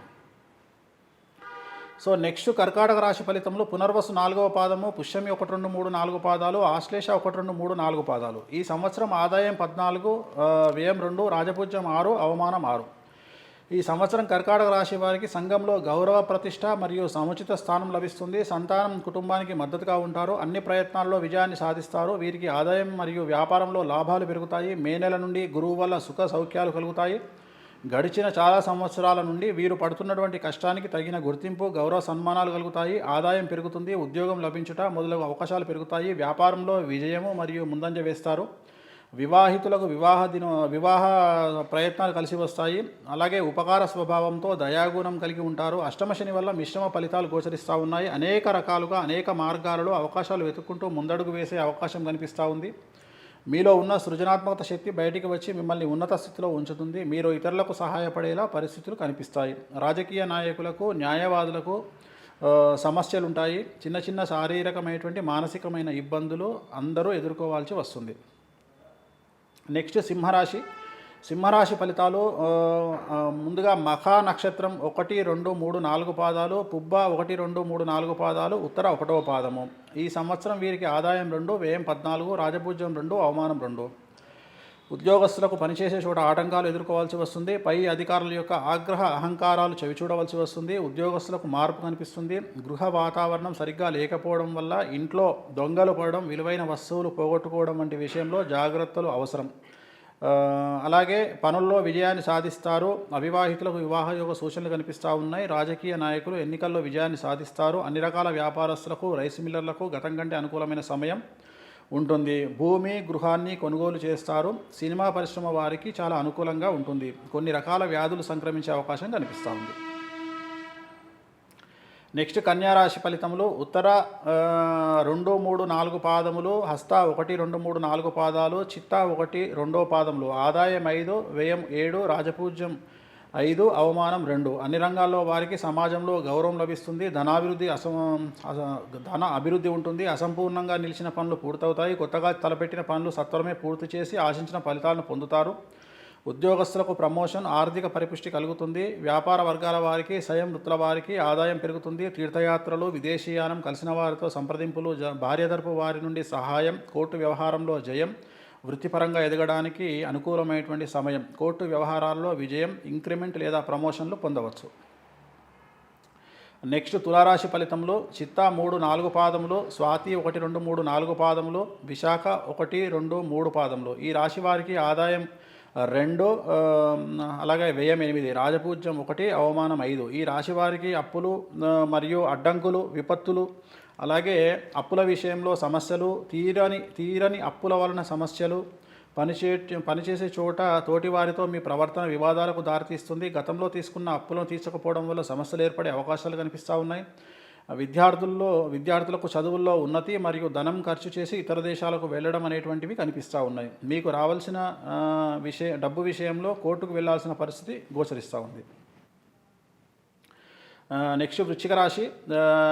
విశాఖ 4వ పాదము, అనురాధ 1, 2, 3, 4 పాదాలు, జ్యేష్ఠ 1, 2, 3, 4 పాదాలు. ఈ సంవత్సరం వృశ్చిక రాశి వారికి ఆదాయం 8, వ్యయం 14, రాజపూజ్యం 4, అవమానం 5. ఈ రాశి వారికి వృత్తి వ్యాపారాలలో పురోగతి, ఉద్యోగ విజయాలను ఇస్తుంది. కొత్త భాగస్వామ్య పెట్టుబడులు ఆర్థిక స్థిరత్వంతో సానుకూలంగా సాగుతాయి. మంచి చాకచక్యంతో కార్యాలను చక్కబెడతారు. ఆరోగ్యం బాగుంటుంది. వ్యాపారంలో, ఉద్యోగంలో ఆదాయం పెరిగే అవకాశం కనిపిస్తూ ఉంది. నెక్స్ట్ ధనుస్సు రాశి ఫలితాలు. మూల 1, 2, 3, 4 పాదాలు, పూర్వాషాఢ 1, 2, 3, 4 పాదాలు, ఉత్తరాషాఢ 1వ పాదము. ఈ రాశి వారికి ఈ సంవత్సరం ఆదాయం 11, వ్యయం 5, రాజపూజ్యం 7, అవమానం 5. వీరికి కుజుడు ధైర్యాన్ని, ఉత్సాహాన్ని, ధనలాభాన్ని, సుఖాన్ని, ఎల్లప్పుడూ ఆరోగ్యాన్ని ఇస్తాడు. ఈ సంవత్సరం కార్యముల యందు జయము, సమస్యలు తీరి మానసికమైన ప్రశాంతత ఏర్పడుతుంది. ఉద్యోగ వ్యాపార అభివృద్ధి వస్తాయి. సమాజంలో గుర్తింపు వస్తుంది. ఉద్యోగంలో పనిచేసే వారికి గుర్తింపు వచ్చి వారిని విదేశాలకు పంపించే అవకాశాలు కనిపిస్తూ ఉన్నాయి. సంఘంలో ప్రముఖ స్థానంలో గౌరవప్రదంగా చెలామణి అవుతారు. సో నెక్స్ట్ మకర రాశి ఫలితములు. ఉత్తరాషాఢ 2, 3, 4 పాదములు, శ్రవణం 1, 2, 3, 4 పాదములు, ధనిష్ట 1, 2, 3 పాదములు. ఈ సంవత్సరం వీరికి ఆదాయం 14, వ్యయం 14, రాజపూజ్యం 7, అవమానం 1. స్టాక్ మార్కెట్లో ఉన్న వారికి లాభాలు ఉంటాయి. గృహంలో శుభ సందర్భం ఉంటుంది. విద్యార్థులు ఉన్నత విద్య చదువులకై ఇతర దేశాలకు వెళ్ళే అవకాశం ఉంది. ఇప్పటికే ఇతర దేశాల్లో ఉన్న వారికి, చదువు పూర్తి చేసిన వారికి ఉద్యోగం అవకాశాలు కనిపిస్తూ ఉన్నాయి. ఆల్రెడీ ఉద్యోగం ఉన్న వారికి వివాహ యోగ సూచనలు కనిపిస్తూ ఉన్నాయి. అలాగే సత్సంతానం గోచరిస్తూ ఉంది. ముఖ్యంగా మకర రాశి వారు ఈ సంవత్సరం ఆర్థిక విషయాల్లో జాగ్రత్తగా ఉండాల్సినటువంటి అవసరం కనిపిస్తూ ఉంది. పెట్టుబడుల విషయంలో, నూతన వ్యాపారాల విషయంలో, భూమి, గృహం కొనుగోలు విషయంలో జాగ్రత్తగా ఉండాలి. నెక్స్ట్ కుంభరాశి. ధనిష్ట 3, 4 పాదాలు, శతభిషం 1, 2, 3, 4 పాదాలు, పూర్వభాద్ర 1, 2, 3 పాదాలు. ఈ సంవత్సరం వారికి ఆదాయం 14, వ్యయం 14, రాజపూజ్యం 6, అవమానం 1. నూతన గృహ నిర్మాణాలు కలిసి వస్తాయి. కఠోర పరిశ్రమ చేసి ధనం సంపాదిస్తారు. ఆర్థిక స్థిరత్వం సాధిస్తారు. ఉద్యోగస్తుల విషయంలో స్థాన మార్పులు బదిలీలు తప్పకపోవచ్చును. ఇంటికి స్నేహితులు మరియు కుటుంబానికి దూరంగా ఉండవలసి వస్తుంది. అంటే ఇంటికి స్నేహితులకు మరియు కుటుంబానికి దూరంగా నివసించవలసి వస్తుంది. అంటే ట్రాన్స్ఫర్స్ అయ్యే అవకాశం కనిపిస్తూ ఉంది. గృహ నిర్మాణాలు చేయడము లేదా స్థిర నివాసం ఏర్పరచుకునే పనిలో నిమగ్నమై ఉంటారు. ముఖ్యంగా తల్లిదండ్రులకు సంతానానికి సంబంధించిన సమస్యలు ఏర్పడతాయి. ఆర్థిక వ్యవహారము మరియు ఆస్తి పంపకాల విషయంలో సంయమనం పాటించండి. ప్రస్తుతానికి వాయిదా వేయడం మంచిది. దుబారా ఖర్చులను తగ్గించడం మంచిది. నెక్స్ట్ చివరిది మీనరాశి ఫలితంలో పూర్వభాద్ర 4వ పాదము, ఉత్తరాభాద్ర 1, 2, 3, 4 పాదాలు, రేవతి 1, 2, 3, 4 పాదాలు. ఈ సంవత్సరం వీరికి ఆదాయం 11, వ్యయం 5, రాజపూజ్యం 2, అవమానం 4. వీరు ఈ సంవత్సరం కొన్ని సవాళ్లు ఎదుర్కొనే అవకాశం ఉంది. కొన్ని రకాల అడ్డంకుల కారణంగా వ్యాపార వ్యవహారాలు అంతంత మాత్రంగానే ఉంటాయి. కొంత ధన నష్టం కూడా జరిగే అవకాశం ఉంది. భార్యాభర్తల మధ్యన గొడవలు వచ్చే అవకాశం ఉంది. వివాదాలు ఏర్పడి విడాకుల వరకు దారితీయవచ్చు. ఆరోగ్య విషయాల్లో చాలా జాగ్రత్తగా ఉండాలి. వైద్య వృత్తి వారికి, ఔషధ కంపెనీల వారికి చాలా అనుకూలంగా ఉంటుంది. మత్స్య మాంస ఉత్పత్తిదారులకు విశేషమైన ఫలితాలను ఇస్తాయి. సో ఓవరాల్గా ఇవి 12 రాశుల యొక్క వివరాలు. మా వేణుస్వామి గారు 2024లో ఎలా ఉండబోతున్నారు? ఇంకా ఎక్కువ సెలబ్రిటీ స్టేటస్ వస్తుందా ఏంటి? వస్తుంది కదా. ఇప్పుడు ఆల్రెడీ భగవంతుని దయ వల్ల అందరి వల్ల ఇప్పుడు ఇంతకుముందు 100కు 60 మందికి తెలిసి 40 మందికి తెలిసేవాడిని ఇప్పుడు 80 మందికి తెలిసే స్థాయికి వచ్చిన. ఇంచుమించు ఒక బిగ్ బాస్ కంటెస్టెంట్కి వచ్చినటువంటి గుర్తింపు వచ్చింది. నైస్. సో మీకు బేసిక్గా మీరు చదువుకున్నది కూడా పాలిటిక్స్కి సంబంధించి అని చెప్పారు కాబట్టి మీకు ఇంట్రెస్ట్ ఉందా బేసిక్గా పాలిటిక్స్లోకి రావడానికి? అందుకే ఈ ప్రయత్నాలన్నీ చేస్తున్నా. నాకేం లేదు. నాకు రవి వచ్చిండు ప్రజెంట్. నేను ప్రత్యక్ష రాజకీయాల్లోకి నాకు ఇంట్రెస్ట్ లేదు. నాకు పార్టీ పదవి వచ్చిన నేను తీసుకోను. అంటే ఉదాహరణ ఇప్పుడు తెలంగాణలో నేను ట్రై చేస్తే నాకు రాజా జ్యోతిష్యుడు అంటారు. సో అది వచ్చే అవకాశం ఉంటుంది. లేదంటే బ్రాహ్మణ పరిషత్తు చైర్మన్ వస్తుంది శాఖ, తీసుకోలేదు. ఈవెన్ ఆంధ్రప్రదేశ్లో ట్రై చేసినా వస్తాయి. బట్ నేను పార్టీ ముద్ర పడుతుంది కాబట్టి నేను తీసుకోవట్లేదు. నాకు రవి వచ్చిండు కాబట్టి ప్రజెంట్ నాకు పేరు వస్తుంది. కానీ నా పేరు స్ట్రైట్గా రాదు. స్ట్రైట్గా రాకుండా క్రాస్గా వంకరగా వస్తుంది. అంటే ఇప్పుడు పేరు అనేది ఎట్లా వస్తుంది అంటే నార్మల్గా వస్తుంది, సోషల్ మీడియా వల్ల వస్తుంది. నాకు సోషల్ మీడియా వల్ల వస్తుంది. నాకు సడన్గా నాకు జనాల్లో గుర్తింపు అనేది పెరుగుతుంది. ఇంతకుముందు నన్ను 100లో తెలుగు రాష్ట్రాల్లో 100లో నన్ను ఒక 30 మంది గుర్తిస్తే నాకు తెలిసి రాబోయే మే వరకు నాకు ఇదే కంటిన్యూ అవుతుంది. ఈ ట్రోల్స్ కానీ ఈ హడావిడి కానీ ఇది నాకు 100లో 80 మందిని గుర్తించే స్థాయికి తీసుకొస్తుంది. So it is good for me. నాకు చాలా రవి నాకు ఉచ్చలో ఉన్నాడు, శని దృష్టి ఉంది కాబట్టి 100% నాకు గుర్తింపు పెరుగుతుంది. సో సంతోషమే నాకు. అండ్ ఇంతమంది జాతకం చెప్పే వేణుస్వామి జాతకం తెలుసు కదా. తెలియకుండా నేను జాతకాలు ఎట్లా చెప్తా? అన్ని తెలిసి ఓ సామెత ఉంది, అన్ని తెలిసి అమాసనాడు వచ్చినట్టు సప్త సముద్రాలు ఇది పిల్లకాలువలు పడి వచ్చినట్ట. అట్లా నేను అట్లా కాదు కాబట్టి నా జాతకాన్ని నేను చూసుకునే మాట్లాడతాను. ప్రతిదీ జాతకం చూసుకున్న తర్వాత బేరీ తీసుకుని మాట్లాడతాను. ఓకే. సో ఫైనల్గా మిమ్మల్ని హేట్ చేసే వాళ్ళకి ఆర్ఎల్స్ మిమ్మల్ని ఇష్టపడే వాళ్ళకి 2 మాటల్లో చెప్పాలి అంటే ఏం చెప్తారు? ఏం లేదు. నన్ను హేట్ చేయడానికి వాళ్ళ దగ్గర ప్రత్యేకమైన కారణం ఉండొచ్చు. వాళ్ళు ఎట్లా హేట్ చేస్తారు. నేను ఎప్పుడు చెప్పినా ఒకటే. నేను ఇంతకుముందు కూడా ఒక టీవీ ఛానల్లో ఇట్లా చేతెత్తి ఏం చెప్పినా అంటే నన్ను నమ్మేవాళ్ళు నమ్ముతారు, నమ్మని వాళ్ళు నమ్మరు. నన్ను నమ్మితేనే నా దగ్గరికి రండి. నన్ను నమ్మని వాళ్ళు నా దగ్గరికి రావద్దు. తటస్థులు నా దగ్గరికి రావద్దు. తటస్థులు అంటే నమ్మేవాళ్ళు, శత్రువులు, తటస్థులు 3 ఉంటారు. నమ్మేవాళ్ళు ఎప్పుడు వస్తారు, నమ్మని వాళ్ళు శత్రువులు.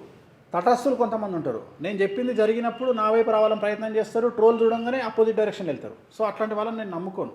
సో నన్ను నమ్మేవాళ్ళు ఉన్నంతకాలం నా పని నేను చేసుకుంటా, నా జ్యోతిషం నేను చెప్పుకుంటా. అంతే తప్ప నా శత్రువులకు నేను ఏదో మెసేజ్ ఇవ్వడమో, శత్రువుల మీద కోపం వహించడం.